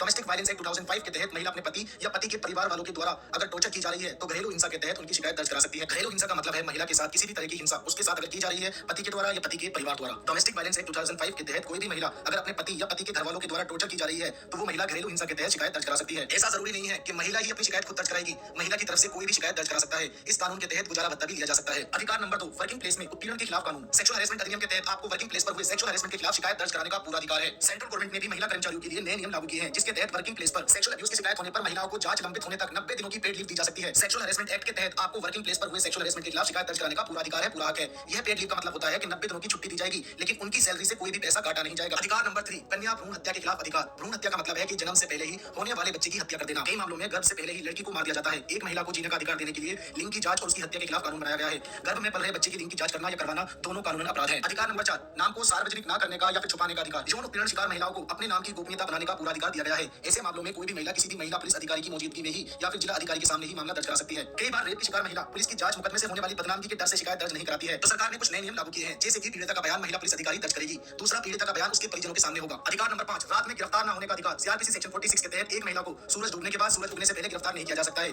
किसी खास मामले पर ही फर्स्ट क्लास मजिस्ट्रेट के आदेश पर ही ये काम पॉसिबल है। बिना वारंट के गिरफ्तार की जा रही महिला को तुरंत गिरफ्तारी का कारण बताना होता है, साथ ही जमानत से जुड़ी जानकारी भी देनी होती है। पुलिस की जिम्मेदारी है महिला के रिलेटिव को सूचना देना। अधिकार नंबर 6, समान वेतन का अधिकार। समान वेतन अधिनियम 1976 में एक ही तरह के काम के लिए समान वेतन का प्रोविजन दिया गया है। अगर कोई महिला किसी पुरुष के बराबर काम कर रही है तो उसे पुरुष से कम वेतन नहीं दिया जा सकता है। वेतन या मजदूरी पर लिंग के आधार पर भेदभाव नहीं किया जा सकता है। अधिकार number 7, maternity right. Maternity benefit act 1961 के तहत मैटरनिटी बेनिफिट हर कामकाजी महिलाओं का अधिकार है। मैटरनिटी बेनिफिट एक्ट के तहत एक प्रेग्नेंट महिला 26 वीक के लिए 26 हफ्तों के लिए मैटरनिटी लीव ले सकती है। इस दौरान महिला की सैलरी में से कोई भी कटौती नहीं की जाएगी। अधिकार नंबर 8, गरिमा और शालीनता के लिए अधिकार। किसी मामले में अगर आरोपी एक महिला है तो उस पर की जाने वाली कोई भी मेडिकल जांच का प्रोसेस किसी महिला द्वारा ही किया जा सकता है या फिर महिला की मौजूदगी में भी किया जा सकता है। अधिकार नंबर 9, मुफ्त कानूनी मदद के लिए अधिकार। रेप की शिकार हुई महिला को मुफ्त कानूनी मदद पाने का पूरा अधिकार है। अधिकार नंबर 10, संपत्ति का अधिकार यानी प्रॉपर्टी में अधिकार। हिंदू सक्सेशन एक्ट के तहत नए नियमों के आधार पर पुश्तैनी संपत्ति पर महिला और पुरुष का दोनों का अधिकार होता है। पिता की संपत्ति पर उनकी डेथ के बाद इक्वल शेयर मिलता है यदि पिता अगर वसीयत ना करके गए हो तो। और अगर हम पति की प्रॉपर्टी से जुड़े हक की बात करें तो शादी के बाद पति की संपत्ति पर कोई भी मालिकाना हक तो नहीं होता, लेकिन वो वैवाहिक जीवन में जो विवाद होते हैं उन सिचुएशन में पति की हैसियत के हिसाब से वो गुजारा भत्ता मांग सकती है। है। और यदि पति की डेथ के बाद उसकी वसीयत के मुताबिक या फिर वसीयत ना होने की सिचुएशन पर भी पत्नी को संपत्ति में हिस्सा मिलता है। शर्त यह है कि पति अपनी खुद की कमाई गई प्रॉपर्टी में वसीयत कर सकता है, पुश्तैनी प्रॉपर्टी पर वसीयत नहीं कर सकता है। अधिकार नंबर 11, पति पत्नी में ना बने तो भरण पोषण का अधिकार भी यहाँ पर पत्नी को मिल जाता है, महिला को मिल जाता है। अगर वो अपने पति से अलग रहना चाहती है और उसका पति उसके ऊपर डोमेस्टिक वायलेंस करता है तो वो अपने पति से गुजारा भत्ता ले सकती है, अपने लिए भी और अपने बच्चों के लिए भी। अधिकार नंबर 12, मुफ्त कानूनी मदद के लिए हक। अब यहाँ पर एक सवाल आता है कि एक महिला शिकायत कहाँ पर कर सकती है? वुमेन सेल के अलावा आप 112 नंबर पर या 1091 पर कभी भी कॉल करके अपनी शिकायत दर्ज करा सकते हैं। तो ये थे वो 12 अधिकार महिलाओं के लिए जो हर महिला को पता होने चाहिए। तो चलिए आज बोनस क्वेश्चन को एड ऑन करते हैं। ये बोनस क्वेश्चन उन लोगों का है जिनका सवाल मुझे पसंद आया। यदि हमारे 3 सवाल भी खत्म हो जाते हैं ना, तब भी हम जिसका सवाल अच्छा लगता है उसको हम बोनस क्वेश्चन में एड ऑन कर देते हैं। तो बोनस क्वेश्चन कुछ इस तरीके से था। काफी लोगों को ये कंफ्यूजन है कि जेल में 12 घंटे को 1 दिन और 24 घंटों को 2 दिन गिना जाता है। कुछ ऐसा ही सवाल पूछा है हमारे यूजर आकिब जी ने। आकिब जी ने कहा इसकी क्या वास्तविकता है कि जेल में 12 घंटों को 1 दिन और 24 घंटों को 2 दिन में गिना जाता है? इस पर कुछ बताइए। तो चलिए शुरू करते हैं। सबसे पहले मैं आपको बता दूं, भारतीय कानून में ऐसा कोई भी प्रोविजन नहीं है जिसमें ये साबित हो या जिसमें ये लिखा गया हो या कहा गया हो कि जेल में 12 घंटों को 1 दिन और 24 घंटों को 2 दिन गिना जाता है। ये सिर्फ लोगों की गलतफहमी है, ऐसा नहीं है। कम पढ़े लिखे लोग या ज्यादा पढ़े लिखे लोग इसमें मैटर नहीं करते हैं। अधिकतर लोगों की कंफ्यूजन है, दोनों लोगों को ही कंफ्यूजन रहती है। और आज हम सभी कुकू एफएम के लिसनर के साथ लोगों की कंफ्यूजन दूर कर देंगे। आज लोगों की कंफ्यूजन दूर हो जाएगी। इंडियन लॉ के according under title 17A part 3 chapter 51 sentences of imprisonment में साफ-साफ कहा गया है कि जेल में 1 दिन को 24 घंटे और 1 हफ्ते को 7 दिन, 1 महीने को 30 दिन, 1 साल को 365 दिन ही गिना गया है। तो इससे ये साफ हो जाता है कि इंडियन लॉ में ऐसा कोई भी प्रोविजन नहीं है जिसमें ये कहा गया हो कि जेल में 12 घंटे को 1 दिन और 24 घंटे को 2 दिन गिना जाता हो, बल्कि ये एक मिथ है। और बल्कि इंडियन लॉ के अकॉर्डिंग तो 24 घंटों को 1 दिन, 7 दिनों को 1 हफ्ता और 30 दिनों को 1 महीना, 365 दिन को 1 साल ही गिना गया है। और इसी तरह बहुत सारे लोगों का यह मानना होता है कि जब किसी क्रिमिनल को उम्र कैद की सजा सुनाई जाती है तो इसका मतलब है 14 साल की कैद। तो मैं आपको फिर से क्लियर करना चाहता हूं कि भारतीय कानून में ऐसा कोई भी प्रोविजन नहीं है जिसमें यह कहा गया हो कि उम्र कैद का मतलब 14 साल है, बल्कि माननीय सुप्रीम कोर्ट ने यह क्लियर कर दिया है कि अगर किसी मुजरिम को उम्र कैद की सजा सुनाई जाती है इसका मतलब है पूरी उम्र कैद होना, यानी कि जब तक उसकी जिंदगी है तब तक उसे जेल में रहना पड़ेगा। और 14 साल का मतलब यह है कि उम्र कैद की मिनिमम ड्यूरेशन, यानी कि जिस मुजरिम को उम्र कैद की सजा सुनाई जाती है उसे कम से कम 14 साल जेल में रहना पड़ेगा, उसके बाद ही उसको माफी मिल सकती है। तो ये थे हमारे 3 सवाल जो आप सभी यूजर की तरफ से ही हमें मिले थे, जिसके जवाब में हमने आपको एक लीगल एडवाइस बड़ी आसानी से आपको बताई। अब आप भी अगर मुझसे यानी अपने लीगल एडवाइजर एडवोकेट शाहरुख से अपने सवालों पर लीगल एडवाइस चाहते हैं तो बेहद आसान है। आप बस उठाइए अपना फोन और अपने सवालों को लिखकर मुझे मेल कर सकते हैं वकील waqeel@kukuFM.com पर, या फिर आप अपने सवालों को हमारे ऑफिशियल कॉलिंग नंबर पर रिकॉर्ड कर हमें भेज सकते हैं। हमारा ऑफिशियल कॉलिंग नंबर है 01141198004, या फिर आप अपने सवाल हमें कमेंट बॉक्स के जरिए भी पहुंचा सकते हैं। हम अगले शो में आपकी तरफ से आए 3 सवालों को उठाएंगे और उस पर अपनी तरफ से लीगल एडवाइस देंगे जो आपके लिए और बाकी सेम सिचुएशन वालों के लिए हेल्पफुल रहेगी। तो चलिए इस खास पेशकश को अभी के लिए यानी एंड करते हैं। मिलते हैं नेक्स्ट वीक एक नए एपिसोड के साथ, नए सवालों के साथ। हमें मेल करके या फिर कॉल के जरिए या फिर कमेंट बॉक्स के जरिए भी आप अपने सवालों को हम तक पहुंचा सकते हैं। अपने सवाल पूछना ना भूलें। आप सुन रहे हैं कुकू एफएम, सुने जो मन चाहे। आपके सवाल हमारे समाधान, कानूनी तरीके से बनाएंगे हर समस्या को आसान। नमस्कार, स्वागत है आप सभी का कुकू एफएम के इस खास शो में जिसका नाम है आपका वकील क्या कहता है। और मैं हूं आपके साथ आपका लीगल एडवाइजर एडवोकेट शाहरुख। ये शो स्टार्ट करने से पहले इस बात पर ध्यान दें, ये शो जनता की डे टू डे लाइफ को एक जेनरिक लीगल एडवाइस के थ्रू सॉल्व करने की कोशिश के लिए बनाया गया है। हर एक केस की सिचुएशन अलग अलग होती है, कृपया इसे अपने लिए आखिरी एडवाइस न समझें और अपने केस के लिए एक वकील की सलाह जरूर लें। इस शो में हमने किसी की भावना को ठेस पहुंचाने का काम नहीं किया है। ये शो एक जेनरिक लीगल एजुकेशन को स्ट्रॉन्ग करने के लिए बनाया गया है, कृपया इसे उसी नजर से देखें। और आज हम कुकू एफएम की जनता के 3 क्वेश्चन का जवाब देने की कोशिश करेंगे। ये क्वेश्चन उन सिचुएशन के ऊपर बेस्ड है जो शायद आपकी डे टू डे लाइफ में कभी आपने फेस की है या फिर कर सकते हैं। आज के शो की जो 3 लीगल एडवाइस होंगी वो है पहली चेक बाउंस, दूसरी अबॉर्शन यानी गर्भपात, तीसरी है हमारी स्पेशल मैरिज। अब इनको लेकर चलिए जानते हैं कि हमारे यूजर का क्या सवाल था और उनके साथ साथ आप भी कैसे सेम सिचुएशन को लीगली हैंडल कर सकते हैं। और हाँ, शुरू करने से पहले इस बात पर ध्यान दें, आप सभी लिसनर भी मुझ तक अपने सवालों को पहुंचा सकते हैं। वो भी कैसे करना है इस शो को अंत तक सुनिए। तो चलिए शुरू करते हैं। तो हमारा पहला सवाल पूछा है हमारे कुकू एफएम के यूजर अभिनव जी ने। अभिनव जी जो कि उत्तराखंड के रहने वाले हैं और अपनी परेशानी बताते हुए कहते हैं, मैंने अपने रिलेटिव को किसी काम के लिए कुछ पैसे दिए थे, वो काम तो उन्होंने नहीं कराया है और अब पैसे मांगने पर वो पैसे वापस नहीं करते हैं, बहाने कर रहे हैं। मैंने उन पर जब दबाव बनाया तो उन्होंने मुझे बैंक का पोस्ट डेटेड चेक दे दिया। मैंने चेक भुगतान के लिए बैंक में लगाया तो वो बाउंस हो गया। साथ में एक लेटर भी मिला जिसमें लिखा हुआ था खाते के अंदर पैसे ना होने की वजह से ये चेक बाउंस हो गया है। क्या मैं उनके ऊपर चेक बाउंस का मुकदमा कर सकता हूं और इस चेक बाउंस के मुकदमे को करने के लिए मेरा कितना खर्चा आ जाएगा? तो ये था अभिनव जी का सवाल। अभिनव जी ऐसे मामले में आप क्या-क्या स्टेप ले सकते हैं इसको डिटेल में जानते हैं। देखिए अभिनव जी, आपके रिलेटिव को आपके पैसे लौटाने थे, उन्होंने आपको चेक दिया और वो चेक बाउंस हो गया। आप अपने रिलेटिव पर चेक बाउंस का मुकदमा नेगोशिएबल इंस्ट्रूमेंट एक्ट 1881 सेक्शन 138 के तहत कर सकते हैं। चेक बाउंस का मुकदमा करने के लिए जरूरी है कि चेक बाउंस होने की सूचना बैंक से आपको मिलने की तारीख से 30 दिनों के भीतर ही आप उस व्यक्ति को जिसके खाते का वो चेक है उस व्यक्ति को एक लिखित नोटिस रजिस्टर्ड डाक द्वारा भेजेंगे जिसमें लिखा होगा कि आपने मेरा पैसा वापस लौटाने के लिए जो चेक दिया था वो बैंक से बाउंस हो गया है। अब आप मुझे 15 दिनों के अंदर अंदर मेरे चेक का भुगतान कर दीजिए। इस नोटिस के 15 दिन के अंदर अंदर चेक देने वाला व्यक्ति अगर आपके चेक का भुगतान कर देता है तो सही है, और अगर वो 15 दिन के अंदर अंदर चेक की अमाउंट का भुगतान नहीं करता है तो उसके खिलाफ मुकदमा करने के लिए वाद का कारण बन जाता है। वाद जैसे ही बन जाता है तो आप 30 दिन के अंदर अंदर केस फाइल कर सकते हैं और इस तरह से नोटिस मिलने की डेट से 45 दिन के अंदर अंदर आपको कोर्ट में केस फाइल करना रहता है। ये एक क्रिमिनल मैटर है जिसमें चेक देने वाले व्यक्ति को जेल और जुर्माने की सजा हो सकती है। और कोर्ट ये भी कर सकती है जो चेक की अमाउंट है चेक देने वाले व्यक्ति के ऊपर चेक की अमाउंट का दुगना जुर्माना उस व्यक्ति के ऊपर लगा सकती है। ये कोर्ट की अपनी इनहेरेंट पावर होती है और आपको न केवल चेक की अमाउंट उसके बराबर की अमाउंट का कंपनसेशन भी मिल सकता है, कोर्ट दिला सकती है, जिसमें आपके मुकदमे का खर्च वगैरह सब निकल जाता है। यहाँ पर एक बात और ध्यान देने वाली है कि अगर चेक बाउंस की सूचना मिले 30 दिन से ज्यादा हो गए हैं और आपने लीगल नोटिस नहीं दिया है तो अगर चेक एक्सपायर नहीं हुआ है तो आप उस चेक को फिर से बैंक में लगा सकते हैं। अगर चेक देने वाले व्यक्ति के खाते में बैलेंस हुआ तो आपका चेक क्लियर हो जाएगा, लेकिन अगर इस बार भी उसके खाते में बैलेंस नहीं हुआ तो चेक फिर से बाउंस हो जाएगा। और फिर चेक बाउंस होने के बाद आप उस व्यक्ति को लीगल नोटिस भेजेंगे,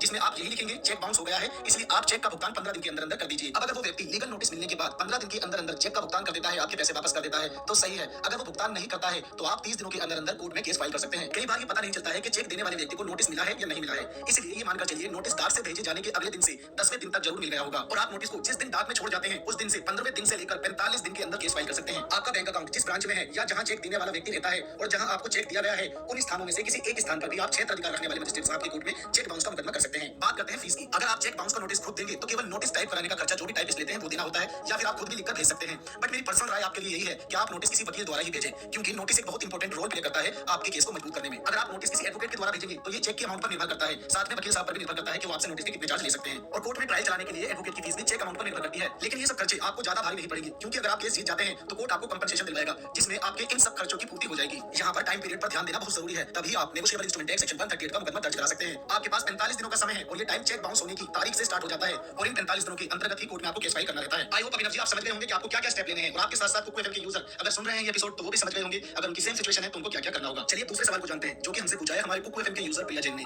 जो कि गुजरात की रहने वाली है। प्रिया जी अपनी परेशानी बताते हुए कहती है, मेरा सवाल अबॉर्शन को लेकर है। मेरे हस्बैंड आउट ऑफ इंडिया में जॉब करते हैं और मैं 20 हफ्तों की प्रेगनेंसी में हूं और ससुराल वाले दबाव बना रहे हैं प्रेगनेंसी टर्मिनेट करने के लिए। मैं जानना चाहती हूं क्या मेरी बिना मर्जी के ये सब हो सकता है, इस पर क्या कानून है हमारे इंडिया में। तो चलिए प्रिया जी इसको भी हम डिटेल में जान लेते हैं। क्या कहता है हमारे देश का कानून, the medical terminate of pregnancy act 1971 में medical termination of pregnancy act बनाया गया था, और इसके तहत अबॉर्शन यानी गर्भपात से जुड़े बहुत सारे प्रोविजन दिए गए हैं, कानून दिए गए हैं। इस कानून के तहत 20 हफ्ते तक की प्रेगनेंसी महिला की वेलफेयर को देखते हुए, उनके फायदे को देखते हुए डॉक्टर की एडवाइस से टर्मिनेट किया जा सकता है, और 20 हफ्ते से ऊपर की प्रेगनेंसी के मामले में कोर्ट की परमिशन से ही टर्मिनेशन करवाया जा सकता है, अबॉर्शन करवाया जा सकता है। चलिए अब हम बात करते हैं कानूनन अबॉर्शन कब कराया जा सकता है। Medical termination of pregnancy act में कहा गया है कि अगर गर्भ के कारण महिला की जान खतरे में है या महिला के गर्भ में पल रहे बच्चे की डिसेबिलिटी का शिकार होने की संभावना है, आशंका है, तो अबॉर्शन कराया जा सकता है, यानी कि गर्भपात कराया जा सकता है। अगर महिला मानसिक रूप और शारीरिक रूप से केपेबल ना हो कि वो बच्चे को पाल सके तो भी अबॉर्शन कराया जा सकता है। अगर महिला के साथ रेप हुआ हो और वो प्रेग्नेंट हो गई हो तब भी अबॉर्शन कराया जा सकता है। अगर महिला के साथ ऐसे रिश्तेदारों ने संबंध बनाए हैं जो कि प्रोहिबिशन रिलेशन में आते हैं और इस वजह से वो महिला प्रेग्नेंट हो गई है तो भी उसका अबॉर्शन कराया जा सकता है। अगर बच्चे में कोई मेंटल या फिजिकली डिफेक्ट है तो भी अबॉर्शन कराया जा सकता है। चलिए अब हम जान लेते हैं कि अबॉर्शन कराने के लिए किसकी सहमति जरूरी है, यानी किसकी सहमति से अबॉर्शन कराया जा सकता है। अबॉर्शन के लिए सबसे पहले महिला की सहमति होना बहुत जरूरी है।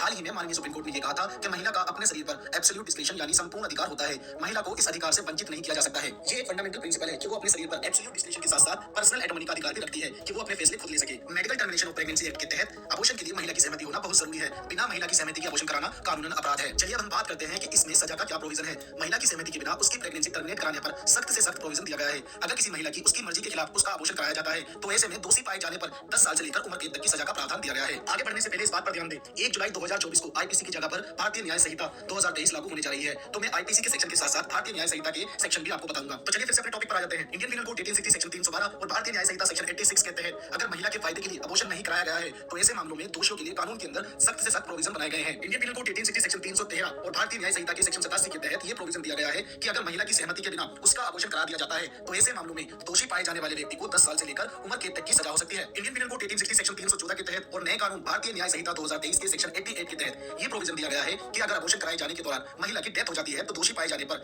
10 साल से लेकर उम्र कैद की भी सजा हो सकती है। अगर महिला की अबॉर्शन के लिए सहमति नहीं थी फिर उसकी डेथ हो जाती है तो दोषी पाए जाने पर उस शख्स को उम्र कैद की भी सजा हो सकती है। तो प्रिया जी आपकी सहमति के बिना प्रेगनेंसी टर्मिनेट नहीं कराई जा सकती है। यदि आपकी वेलफेयर के लिए या फिर आपकी भलाई के लिए आपकी प्रेगनेंसी टर्मिनेट की जा रही है तो वो हो सकती है, लेकिन बिना आपकी सहमति के प्रेगनेंसी टर्मिनेट नहीं की जा सकती है। अब चलिए अपने आज के शो के अंतिम सवाल की ओर बढ़ते हैं जो कि हमारे कुकू एफएम के यूजर दक्ष जी ने हमसे पूछा है। दक्ष जी मुंबई के रहने वाले हैं और ये क्वेश्चन काफी इंटरेस्टिंग लगा जिसका जवाब मैं आपको देने वाला हूं। दक्ष अपनी परेशानी बताते हुए कहते हैं, मैं एक लड़की से बहुत प्यार करता हूं, वो मुस्लिम है लेकिन मैं उससे शादी करना चाहता हूं। वो अपना धर्म बदलने को तैयार नहीं है, वो अपना धर्म नहीं बदलना चाहती है, लेकिन मुझे उससे शादी करनी है। मेरा सवाल ये है, क्या मैं मुस्लिम रीति रिवाज से शादी कर सकता हूं या फिर कोई ऐसा कानून नहीं है जिसमें हम दोनों बिना अपना धर्म बदले शादी कर सकते हैं। तो इस सिचुएशन में हमारे देश के अंदर शुरुआत होती है एक कानून की जिसका नाम है स्पेशल मैरिज एक्ट 1954। तो चलिए सबसे पहले हम बात करते हैं भारत में मैरिज कितने प्रकार की होती है, शादियां कितने प्रकार से की जा सकती है। हिंदू मैरिज एक्ट और मुस्लिम पर्सनल लॉ के अलावा स्पेशल मैरिज एक्ट के तहत शादी की जा सकती है। हिंदू मैरिज एक्ट के तहत जहां 2 बालिग हिंदू शादी कर सकते हैं, वहीं मुस्लिम पर्सनल लॉ के तहत इस्लाम धर्म को मानने वाले लोग निकाह करते हैं। स्पेशल मैरिज एक्ट के तहत किसी भी धर्म के लोग शादी कर सकते हैं और इसके लिए उन्हें अपना धर्म बदलने की कोई जरूरत नहीं है। दोनों का अपना अपना धर्म शादी के बाद भी कायम रहता है और वो दोनों अपने अपने धर्म को फॉलो कर सकते हैं। एक हिंदू और एक मुस्लिम स्पेशल मैरिज एक्ट 1954 के तहत शादी कर सकते हैं और दोनों को अपना धर्म बदलने की बिल्कुल भी जरूरत नहीं है। है। इसका सबसे अच्छा एग्जांपल है सैफ अली खान और करीना कपूर की शादी। सैफ अली खान और करीना कपूर ने जो शादी की है वो स्पेशल मैरिज एक्ट 1954 के तहत की है। इसकी वजह से ही ना तो सैफ अली खान और ना ही करीना कपूर ने अपना धर्म बदला है। तो स्पेशल मैरिज एक्ट के तहत कोई भी दो धर्म के लोग बिना अपना धर्म बदले शादी कर सकते हैं। जैसे कि एक ईसाई और एक मुस्लिम शादी कर सकते हैं। अगर कोई लड़का हिंदू है और लड़की मुस्लिम है तब भी वो शादी कर सकते हैं। अगर लड़का मुस्लिम है और लड़की सिख है तब भी वो स्पेशल मैरिज एक्ट 1954 के तहत बिना अपना धर्म बदले इजीली शादी कर सकते हैं। शादी चाहे किसी भी तरह से हो, पत्नी को सारे कानूनी अधिकार मिल जाते हैं। ऐसा नहीं है कि अगर कोई हिंदू मैरिज एक्ट के अनुसार शादी करता है तो उसे ज्यादा अधिकार मिल जाते हैं और स्पेशल मैरिज एक्ट के तहत शादी करते हैं तो उसको कम अधिकार मिलते हैं। तो ऐसा बिल्कुल भी नहीं है। शादी चाहे किसी भी तरह से की गई हो, शादी के बाद पत्नी को सारे कानूनी अधिकार मिल जाते हैं। तो चलिए अब हम बात करते हैं कि स्पेशल मैरिज एक्ट 1954 के तहत शादी किस तरीके से होती है। अगर लड़का और लड़की पहले से ही शादीशुदा नहीं है और दोनों बालिग हैं और उनकी मेंटल कंडीशन शादी की सहमति देने के लिए ठीक है तो वो स्पेशल मैरिज एक्ट 1954 के तहत शादी कर सकते हैं। एक शर्त ये भी है कि अगर लड़का और लड़की दोनों हिंदू हैं तो वो दोनों प्रोहिबिशन यानी प्रतिबंधित नजदीकी रिलेशन यानी कि भाई बहन नहीं होने चाहिए, बुआ मौसी वगैरह नहीं होने चाहिए और सेकंड रिलेशन यानी कि पिता की 5वीं पीढ़ी और मां की तरफ से 3 पीढ़ियों में से नहीं होनी चाहिए। और हाँ, इस एक्ट के अनुसार इंडियन भी फॉरेनर से शादी कर सकते हैं। शादी करने वाले जोड़े को एसडीएम साहब के सामने एप्लीकेशन लगानी होती है। इस एप्लीकेशन के साथ एज प्रूफ भी देना होता है और साथ में हलफनामा भी देना होता है कि वो बिना किसी दबाव के शादी कर रहे हैं। दोनों का फिजिकल वेरिफिकेशन करने के बाद एसडीएम साहब 1 महीने के बाद आने के लिए कह देते हैं और इस दौरान नोटिस बोर्ड पर सूचना चिपका दी जाती है। नोटिस पर लिखा होता है कि अगर इस शादी से किसी को आपत्ति है तो वो अपनी आपत्ति जताएं। नोटिस पीरियड के बाद दोनों को एसडीएम साहब के सामने पेश होना होता है और गवाहों के सामने मैरिज रजिस्ट्रार उनसे शपथ दिलवाते हैं। फिर शादी का सर्टिफिकेट जारी कर दिया जाता है। यहाँ पर एक बात ध्यान देने वाली ये है कि नोटिस का मामला निजी है। इसमें इलाहाबाद हाईकोर्ट ने आपत्ति जताई है। अब उस नोटिस को आप रुकवा भी सकते हैं। चलिए हम बात करते हैं स्पेशल मैरिज एक्ट 1954 से जुड़ी कुछ इंपोर्टेंट चीजों के बारे में। सबसे पहली बात यह है कि अगर कोई कपल शादी करना चाहता है स्पेशल मैरिज एक्ट के थ्रू तो सबसे पहले लड़के की एज 21 होनी चाहिए और लड़की की एज 18 साल से कम नहीं होनी चाहिए और दोनों की मेंटल कंडीशन सही होनी चाहिए। ये शादी सब डिविजनल मजिस्ट्रेट यानी एसडीएम या फिर एडिशनल डिस्ट्रिक्ट मजिस्ट्रेट यानी एडीएम द्वारा कराई जाती है। स्पेशल मैरिज एक्ट में शादी कराने के लिए कोई पंडित, कोई मौलवी, कोई ग्रंथी या फिर कोई पादरी शामिल नहीं होता है। इस कानून के तहत शादी करने के लिए 3 विटनेसेस का होना जरूरी होता है। अब यहाँ पर बहुत ही चर्चित सवाल आ जाता है, क्या कोई हिंदू मुस्लिम पर्सनल लॉ के हिसाब से शादी कर सकता है? देखिए, मुस्लिम पर्सनल लॉ के तहत केवल 2 मुस्लिम ही निकाह कर सकते हैं। अगर कोई उनमें से एक मुस्लिम नहीं है तो पहले उसे अपना धर्म बदल के इस्लाम अपनाना पड़ेगा। इसके लिए अलग से हलफनामा यानी कि एफिडेविट बनाकर बताना पड़ता है कि वो इस्लाम कबूल कर रहा है। ये हलफनामा काजी के सामने पेश किया जाता है और निकाह होने से पहले लड़का और लड़की को एक हलफनामा देना होता है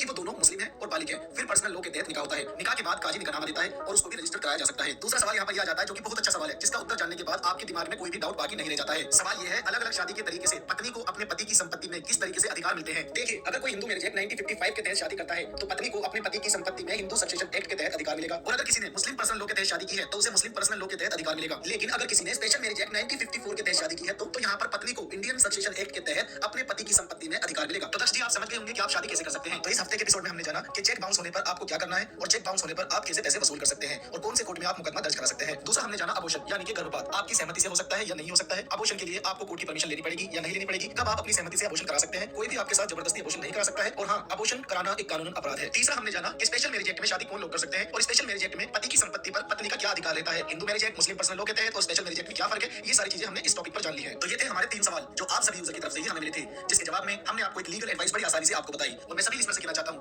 भारत का पहला शो है ये आपका वकील क्या कहता है, जहां पर आपको आपके लीगल सवाल का जवाब आसान भाषा के अंदर आसान तरीके से दिया जाता है। अब आप भी अगर मुझसे यानी अपने लीगल एडवाइजर एडवोकेट शाहरुख से अपने सवालों पर लीगल एडवाइस चाहते हैं तो बेहद आसान है। आप बस उठाइए अपना फोन और अपने सवालों को लिखकर मुझे मेल कर सकते हैं वकील waqeel@cookfm.com पर, या फिर आप अपने सवालों को हमारे ऑफिशियल कॉलिंग नंबर पर रिकॉर्ड कर हमें भेज सकते हैं। हमारा ऑफिशियल कॉलिंग नंबर है 01141198004 या फिर आप अपने सवाल हमें कमेंट बॉक्स के जरिए भी पहुंचा सकते हैं। हम अगले शो में आपकी तरफ से आए 3 सवालों को उठाएंगे और उस पर अपनी तरफ से लीगल एडवाइस देंगे जो आपके लिए और बाकी सेम सिचुएशन वालों के लिए हेल्पफुल रहेगी। तो चलिए इस खास पेशकश को अभी के लिए यानी एंड करते हैं। मिलते हैं नेक्स्ट वीक एक नए एपिसोड के साथ, नए सवालों के साथ। हमें मेल करके या फिर कॉल के जरिए या फिर कमेंट बॉक्स के जरिए भी आप अपने सवालों को हम तक पहुंचा सकते हैं। अपने सवाल पूछना ना भूलें। आप सुन रहे हैं कुक एफएम, सुने जो मन चाहे। आपके सवाल हमारे समाधान, कानूनी तरीके से बनाएंगे हर समस्या को आसान। नमस्कार, स्वागत है आप सभी का कुक एफएम के खास शो में जिसका नाम है आपका वकील क्या कहता है और मैं हूं आपके साथ आपका legal advisor advocate Shahrukh. So start करने से पहले इस बात पर ध्यान दें, ये शो जनता की डे टू डे लाइफ को एक जेनरिक लीगल एडवाइस के थ्रू सॉल्व करने की कोशिश के लिए बनाया गया है। हर एक केस की सिचुएशन अलग अलग होती है, कृपया से अपने लिए आखिरी एडवाइस न समझें और अपने केस के लिए एक वकील की सलाह जरूर लें। इस शो में हमने किसी की भावना को ठेस पहुंचाने का काम नहीं किया है। ये शो एक जेनरिक लीगल एजुकेशन को स्ट्रॉन्ग करने के लिए बनाया गया है, कृपया इसे उसी वजह से देखें। और आज हम कुक एफएम की जनता के 3 क्वेश्चन का जवाब देने की कोशिश करेंगे। ये क्वेश्चन उन सिचुएशन के ऊपर बेस्ड है जो शायद आपकी डे टू डे लाइफ में कभी आपने फेस की है या फिर कर सकते हैं। आज के शो की जो 3 लीगल एडवाइस होंगी वो है पहली इंटरिम बेल, दूसरी डिफेक्ट, तीसरी account holder of dead person. अब इनको लेकर चलिए जानते हैं कि हमारे यूजर का क्या सवाल था और उनके साथ साथ आप भी कैसे सेम सिचुएशन को लीगली हैंडल कर सकते हैं। और हाँ, शुरू करने से पहले एक जरूरी बात, आप सभी लिसनर भी मुझ तक अपने सवालों को पहुंचा सकते हैं। वो भी कैसे करना है इस शो को अंत तक सुनिए। तो चलिए शुरू करते हैं। तो हमारा पहला सवाल पूछा है हमारे यूजर अनीता जी ने। अनीता जी जो कि दिल्ली की रहने वाली है। अनीता जी अपनी परेशानी बताते हुए कहती है कि मेरे हस्बैंड पिछले 6 महीने से जेल में है। हमने कितनी बार बेल लगाई है पर बेल नहीं मिली है। वो अब जेल में है और घर पर कोई भी ख्याल रखने वाला नहीं है। मैं प्रेग्नेंट हूँ, मेरी जल्दी ही डिलीवरी होने वाली है। क्या ऐसा नहीं हो सकता है कि उन्हें कुछ टाइम के लिए छोड़ दिया जाए और वो मेरा ख्याल रख सके? क्या कर सकते हैं हम? इसमें क्या लीगल प्रावधान दिया गया है? तो चलिए अनीता जी जानते हैं इसको भी डिटेल में कि आप अपने हस्बैंड को कैसे जेल से बाहर निकाल सकती हैं, कैसे कुछ टाइम उनके साथ आप बिता सकती हैं, कैसे वो आपका ख्याल रखने जेल से बाहर आ सकते हैं, क्या कानूनी स्टेप लेने होंगे। चलिए इस शो को सुनते हैं। Interim bell. इंटरिम बेल एक टेम्परेरी बेल होती है जब भी किसी व्यक्ति को अरेस्ट किया जाता है और अरेस्ट करने के बाद उसको जेल भेजा जाता है। और जो व्यक्ति जेल गया है, किसी भी मामले में गया हो, किसी भी अपराध में गया हो, सबसे पहले ये देखा जाता है कि सीरियस मामलों में जो लोग जेल जाते हैं, जिनको पता है कि अब उनकी जमानत जल्दी से नहीं होने वाली है, या फिर ये मान लीजिए कि कोई व्यक्ति 6 महीने से जेल में है या साल भर से जेल में है, ऐसे मामलों में वो सोचता है कि क्यों ना मैं इंटरिम बेल के लिए चला जाऊं। इंटरिम बेल आखिर क्या होती है? ये इंटरिम बेल, इंटरिम बेल एक टेम्परेरी बेल होती है जिसमें कुछ समय के लिए या कुछ दिनों के लिए बेल दी जाती है किसी काम के लिए। मान लीजिए किसी व्यक्ति के घर में कोई डेथ हो गई है, तो इस सिचुएशन में उनका शामिल होना बहुत जरूरी है। तो ऐसी सिचुएशन में इंटरिम बेल के लिए जा सकते हैं और इंटरिम बेल दे दी जाती है। कई बार इसमें कस्टोडियल बेल भी मिल जाती है। अब कस्टोडियल बेल होती है कि जब भी किसी घर में कोई सीरियस घटना घटती है, जैसे कि डेथ हो जाती है, तो इसमें पुलिस वाले उसको लेकर आते हैं और अंतिम संस्कार करवा देते हैं। इंटरिम बेल आपको दूसरी कंडीशन पर भी मिल सकती है, जैसे कि अगर आपकी वाइफ प्रेग्नेंट थी और अब डिलीवरी होने वाली है, तो इस सिचुएशन में भी आप 15-20 दिन के लिए इंटरिम बेल ले सकते हैं। इंटरिम बेल मिल सकती है। या किसी व्यक्ति का ऑपरेशन होना है या कोई फैमिली में सीरियस इंजरी है, तो इस कंडीशन में अगर किसी व्यक्ति को आपके सवाल हमारे समाधान, कानूनी तरीके से बनाएंगे हर समस्या को आसान।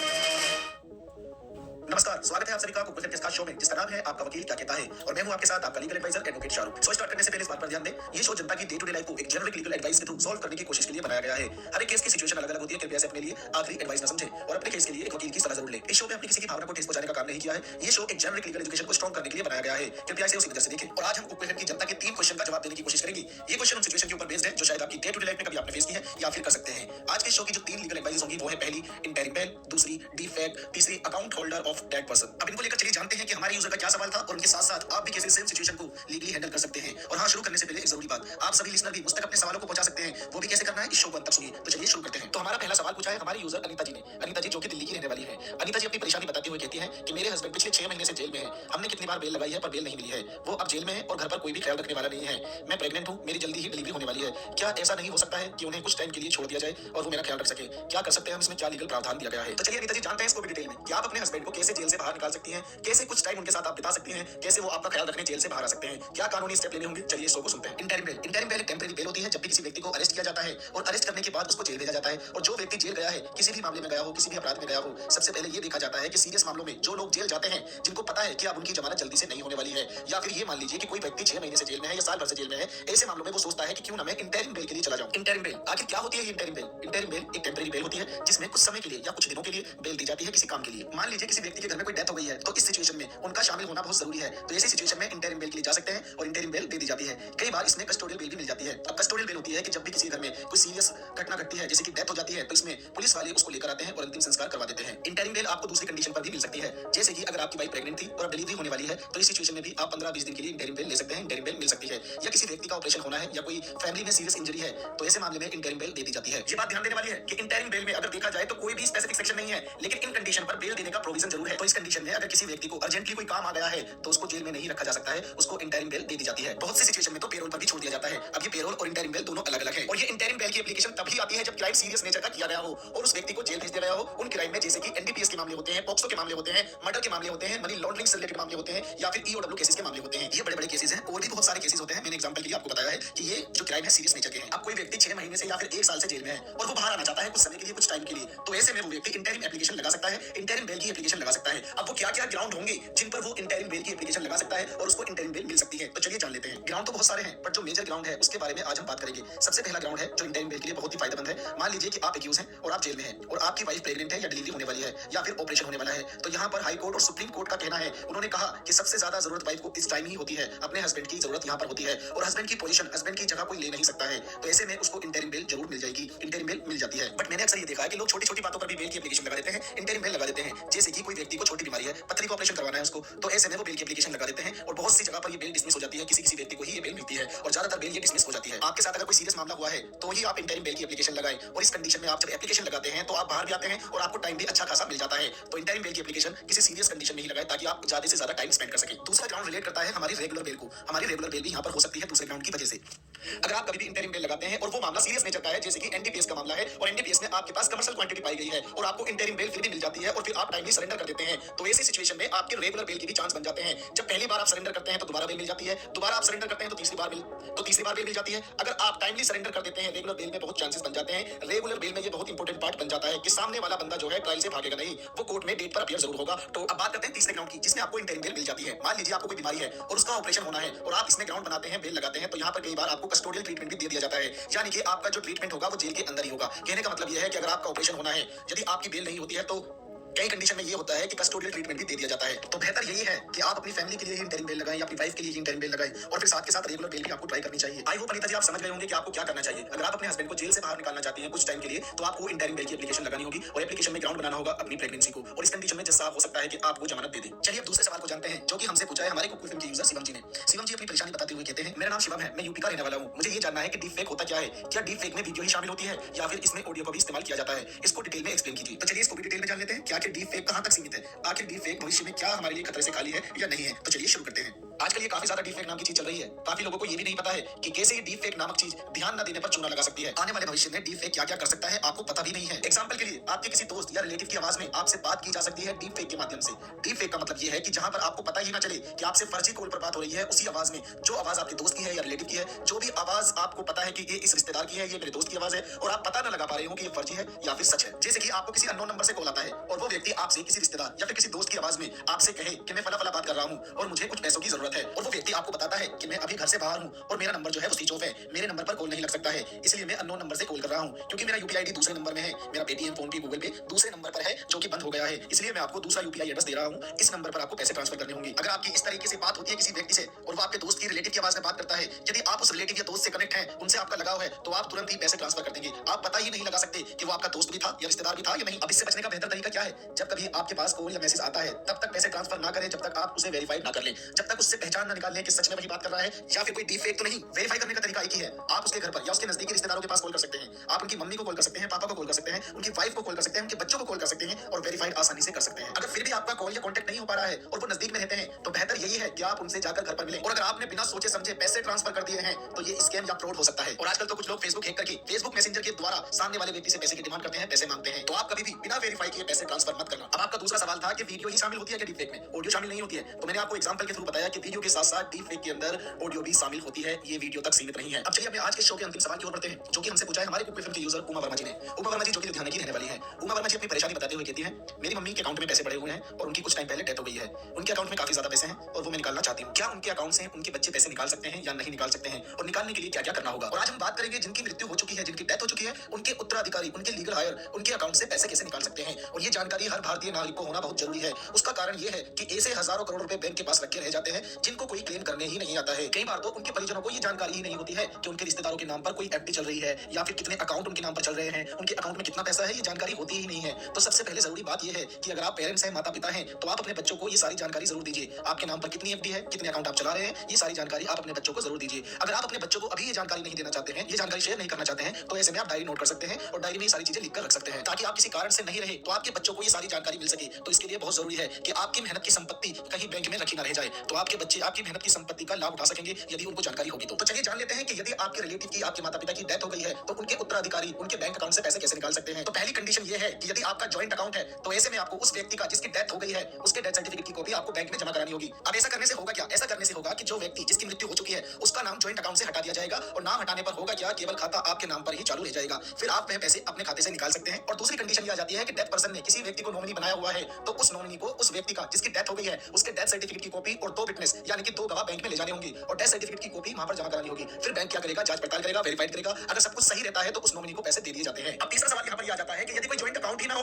डेथ पर्सन के साथ, जिस व्यक्ति की मृत्यु हुई है उसके साथ कोई जॉइंट अकाउंट नहीं है और ना ही उस व्यक्ति ने हमें नॉमिनी बनाया है, तो इस कंडीशन में हम उन पैसों को कैसे निकलवा सकते हैं, तो उसके लिए भी सॉल्यूशन है। लेकिन यहाँ पर आपको टाइम लग जाता है क्योंकि यहाँ पर आपको कोर्ट द्वारा सर्टिफिकेट लेना होता है। यदि आपका अकाउंट जॉइंट अकाउंट नहीं है डेथ पर्सन के साथ या फिर उन्होंने आपको नॉमिनी नहीं बनाया है, तो ऐसे में आपको कोर्ट को अप्रोच करना पड़ेगा। कोर्ट में आप सक्सेशन सर्टिफिकेट के लिए अप्लाई करेंगे और सक्सेशन सर्टिफिकेट मिलने के बाद ही आपको ये पैसे मिल सकते हैं। सक्सेशन सर्टिफिकेट होता है उत्तराधिकारी सर्टिफिकेट। मुझे आपको समझ आ गया होगा कि आपको क्या करना चाहिए, क्या नहीं करना चाहिए, और आपके साथ साथ कुक एफएम के इस खास शो की जनता को समझ आ गया होगा कि आप क्या क्या स्टेप ले सकते हैं अगर आपके साथ ये कंडीशन हो जाती है, ये सिचुएशन आ जाती है, तो आप क्या क्या स्टेप ले सकते हैं। तो आज इस कुक एफएम के इस खास शो में एक बोनस क्वेश्चन ऐड ऑन करेंगे जो कि हमसे पूछा है हमारे 12th स्टैंडर्ड के बच्चे ने, जो कि एडवोकेट बनना चाहते हैं, एलएलबी करना चाहते हैं। तो क्या उनका सवाल है, चलिए इसको जानते हैं। हेलो सर, मेरा नाम फरमान है, मैं दिल्ली से हूँ। मैंने आपको शो अपने दोस्त के फोन में सुना था। उस शो को सुनने के बाद मेरा एलएलबी करने का मन हुआ। मैं 12वीं क्लास में हूँ और मैं एलएलबी करना चाहता हूँ, लेकिन मैं हिंदी मीडियम स्कूल में हूँ। एलएलबी करने के लिए क्या प्रोसीजर होगा, हिंदी मीडियम होने की वजह से क्या क्या प्रॉब्लम आ सकती है, क्या कोर्ट में कोर्ट के अंदर जरूरी है? अगर आप एलएलबी करना चाहते हैं, लॉ करना चाहते हैं, एडवोकेट बनना चाहते हैं, तो 12th के बाद एलएलबी नहीं होता है। 12th के बाद होता है इंटीग्रेटेड कोर्स बीए एलएलबी, जो कि 5 साल का होता है। फरमान जो एलएलबी होती है वो ग्रेजुएशन के बाद होती है। यानी कि अगर आप 12th पास करते हैं, 12th पास करने के बाद ग्रेजुएशन में एडमिशन लेते हैं और आपकी ग्रेजुएशन कंप्लीट होने के बाद फिर आप एलएलबी में एडमिशन लेते हैं, जो कि 3 साल का होता है। और ग्रेजुएशन की आपकी 3 साल की होती है, तो यहाँ पर टोटल आपको 6 साल लगते हैं। लेकिन वहीं पर अगर आप 12th के बाद भी एलएलबी करते हैं तो सिर्फ आपको 5 साल ही यहाँ पर देने होंगे। अगर आपको वकील बनना है तो मैं कहूंगा 12th के बाद ही आप डायरेक्ट एडमिशन ले लीजिए। अब दूसरा सवाल यहाँ पर आ जाता है कि एडमिशन कैसे होता है। एडमिशन लेने के लिए बहुत अच्छी यूनिवर्सिटी जो है वो एंट्रेंस एग्जाम दिलवाती है। एंट्रेंस एग्जाम के बेसिस पर ही वो एडमिशन लेती है। तो आप क्लेट एग्जाम की तैयारी कर सकते हैं। अगर आप क्लेट एग्जाम क्लियर कर देते हैं तो आपकी 22 यूनिवर्सिटीज मिलेंगी जहां पर आपका एडमिशन अगर हो गया तो बहुत अच्छी बात है, आप एक अच्छे लेवल के एडवोकेट बन सकते हैं। अब यहाँ पर तीसरा सवाल आ जाता है कि इस एग्जाम को देने के लिए 12th में कितने मार्क्स आना जरूरी है। 12th में आपके कम से कम 50% मार्क्स आना जरूरी है। यदि आपके 50% मार्क्स आ जाते हैं तो आप इस एग्जाम को दे सकते हैं। यदि आप रिजर्वेशन कैटेगरी से आते हैं, रिजर्वेशन से आते हैं, तो आपको 45% मार्क्स लाने होंगे 12th के अंदर, तब आप इस एग्जाम को दे सकते हैं। अब सवाल यहाँ पर यह आ जाता है कि डायरेक्ट एडमिशन नहीं हो सकता है। डायरेक्ट एडमिशन भी होता है, बहुत सी यूनिवर्सिटीज कॉलेज डायरेक्ट एडमिशन लेते हैं, आप वहां भी ट्राई कर सकते हैं, वहां भी एडमिशन ले सकते हैं। लेकिन मेरी ये राय है कि आप एक बार क्लेट एग्जाम जरूर दें। और रही बात आपके हिंदी मीडियम की और इंग्लिश मीडियम की, यहाँ पर कोई फर्क नहीं पड़ता है। यदि आप हिंदी मीडियम से भी पढ़े हैं या फिर इंग्लिश मीडियम से भी पढ़े हैं तो इसमें कोई दिक्कत वाली बात नहीं है। बस आपको अपनी बात रखनी आनी चाहिए। और जैसे ही आप एलएलबी करते हैं तो आपको अंग्रेजी बिल्कुल आसान लगने लग जाती है, इजी लगने लग जाती है। और बहुत से कोर्ट के अंदर तो डिस्ट्रिक्ट कोर्ट के अंदर अधिकतर हिंदी ही बोली जाती है। अब हिंदी का मतलब ये नहीं है कि आप कुछ भी बोल रहे हैं, आपको हिंदी के अंदर भी अपनी बात रखनी आनी चाहिए बस, जो कि आप एलएलबी करते करते सीख जाएंगे। तो ये थे हमारे 3 सवाल जो आप सभी यूजर की तरफ से ही हमें मिले थे, जिसके जवाब में हमने आपको एक लीगल एडवाइस बड़ी आसानी से आपको बताई। और कुक एफएम आपको प्रोवाइड कराता है आपके हर कानूनी सवाल का जवाब बिल्कुल आसान भाषा के अंदर, आसान तरीके से। अगर आप भी मुझसे यानी अपने लीगल एडवाइजर एडवोकेट शाहरुख से अपने सवालों पर लीगल एडवाइस चाहते हैं तो बेहद आसान है। आप बस उठाइए अपना फोन और अपने सवालों को लिखकर मुझे मेल कर सकते हैं waqel वकील@cookfm.com पर, या फिर आप कॉल के जरिए भी अपने सवालों को रिकॉर्ड करके हमें भेज सकते हैं। हमारा ऑफिशियल कॉलिंग नंबर है 01141198004, या फिर आप कमेंट बॉक्स के जरिए भी अपने सवालों को हम तक पहुंचा सकते हैं। तो ये थे हमारे 3 सवाल जो आप सभी यूजर की तरफ से ही हमें मिले थे, जिसके जवाब में हमने आपको एक लीगल एडवाइस बड़ी आसानी से आपको बताई। अब आप भी अगर मुझसे यानी अपने लीगल एडवाइजर एडवोकेट शाहरुख से अपने सवालों पर लीगल एडवाइस चाहते हैं तो बेहद आसान है। आप बस उठाइए अपना फोन और अपने सवालों को लिखकर मुझे मेल कर सकते हैं वकील waqel वकील@cookfm.com पर, या फिर आप अपने सवालों को हमारे ऑफिशियल कॉलिंग नंबर पर रिकॉर्ड कर हमें भेज सकते हैं। हमारा ऑफिशियल कॉलिंग नंबर है 01141198004, या फिर आप अपने सवाल हमें कमेंट बॉक्स के जरिए भी पहुंचा सकते हैं। आपके सवाल हमारे समाधान, कानूनी तरीके से बनाएंगे हर समस्या को आसान।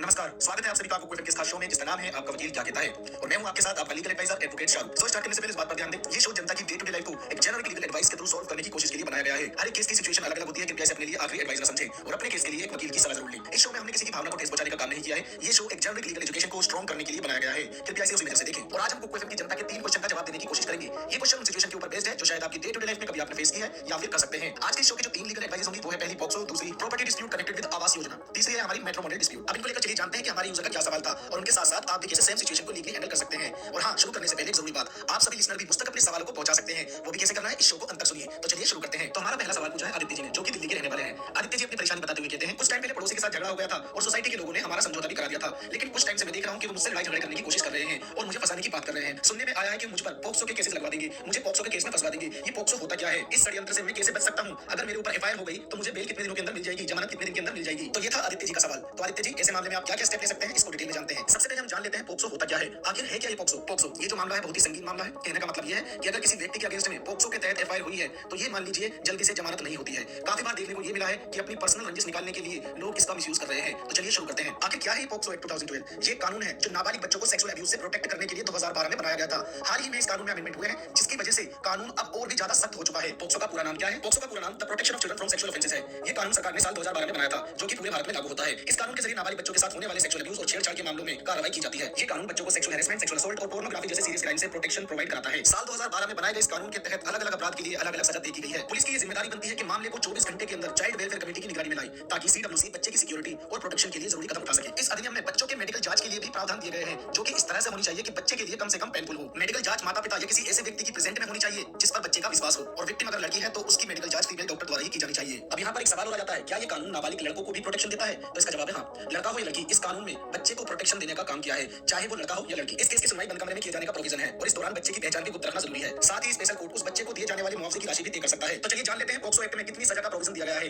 12 साल से कम उम्र की बच्ची से रेप करने पर डेथ पेनल्टी का प्रोविजन है। 16 साल से कम उम्र की लड़की से रेप करने पर कम से कम 10 साल की और ज्यादा से ज्यादा 20 साल तक की सजा देने का प्रोविजन है। चलिए मैं आपको बताता हूं पॉक्सो एक्ट से जुड़ी 7 बड़ी बातों को। पहला है 18 साल से कम उम्र के बच्चों के साथ किसी भी तरह का सेक्सुअल बर्ताव इस कानून के दायरे में आता है। ये कानून लड़के और लड़की को समान रूप से सिक्योरिटी प्रोवाइड कराता है। दूसरा, इस कानून के तहत बच्चों को sexual sexual assault, sexual harassment और पोर्नोग्राफी जैसे अपराधों से प्रोटेक्ट किया गया है। तीसरा, अगर कोई शख्स किसी बच्चे की बॉडी के किसी भी हिस्से में अपना प्राइवेट पार्ट इंसर्ट करता है तो ये सेक्शन 3 के तहत अपराध है। इसके लिए सेक्शन 4 में सजा तय की गई है, जिसमें 7 साल से लेकर उम्र कैद तक का प्रावधान दिया गया है। चौथा, अगर अपराधी ने कुछ ऐसा अपराध किया है जो पॉक्सो के अलावा किसी दूसरे कानून में भी अपराध है तो अपराधी को सजा उस कानून के तहत मिलेगी जिस कानून में सख्त से सख्त सजा का प्रावधान दिया गया होगा। पांचवा, अगर कोई शख्स किसी बच्चे के प्राइवेट पार्ट को टच करता है या अपने प्राइवेट पार्ट को टच करता है बच्चे से तो ऐसे में धारा 8 के तहत उसको सजा होगी, जिसमें 3 साल से लेकर 5 साल तक की सजा का प्रावधान दिया गया है। छठा, अगर कोई शख्स गलत नियत से बच्चों के सामने सेक्सुअल हरकत करता है या उसे ऐसा करने के लिए कहता है या फिर पोर्नोग्राफी दिखाता है तो उसे 3 साल से लेकर उम्र कैद तक की सजा हो सकती है। सातवां, इस कानून में यह भी प्रोविजन दिया गया है कि अगर कोई व्यक्ति ये जानता है कि इस बच्चे का यौन शोषण हुआ है तो उसकी ये जिम्मेदारी है कि वो नियर पुलिस स्टेशन में उसकी रिपोर्ट कराए। अगर वो ऐसा नहीं करता है तो उस व्यक्ति को 6 महीने तक की जेल हो सकती है। तो आज आपने जाना कि पॉक्सो क्या होता है और इस कानून के तहत कितनी सजा हो सकती है। अब बात करते हैं कि आप झूठे मुकदमे से कैसे बचेंगे। आदित्य जी, अगर आपके अगेंस्ट में कोई भी एविडेंस नहीं है,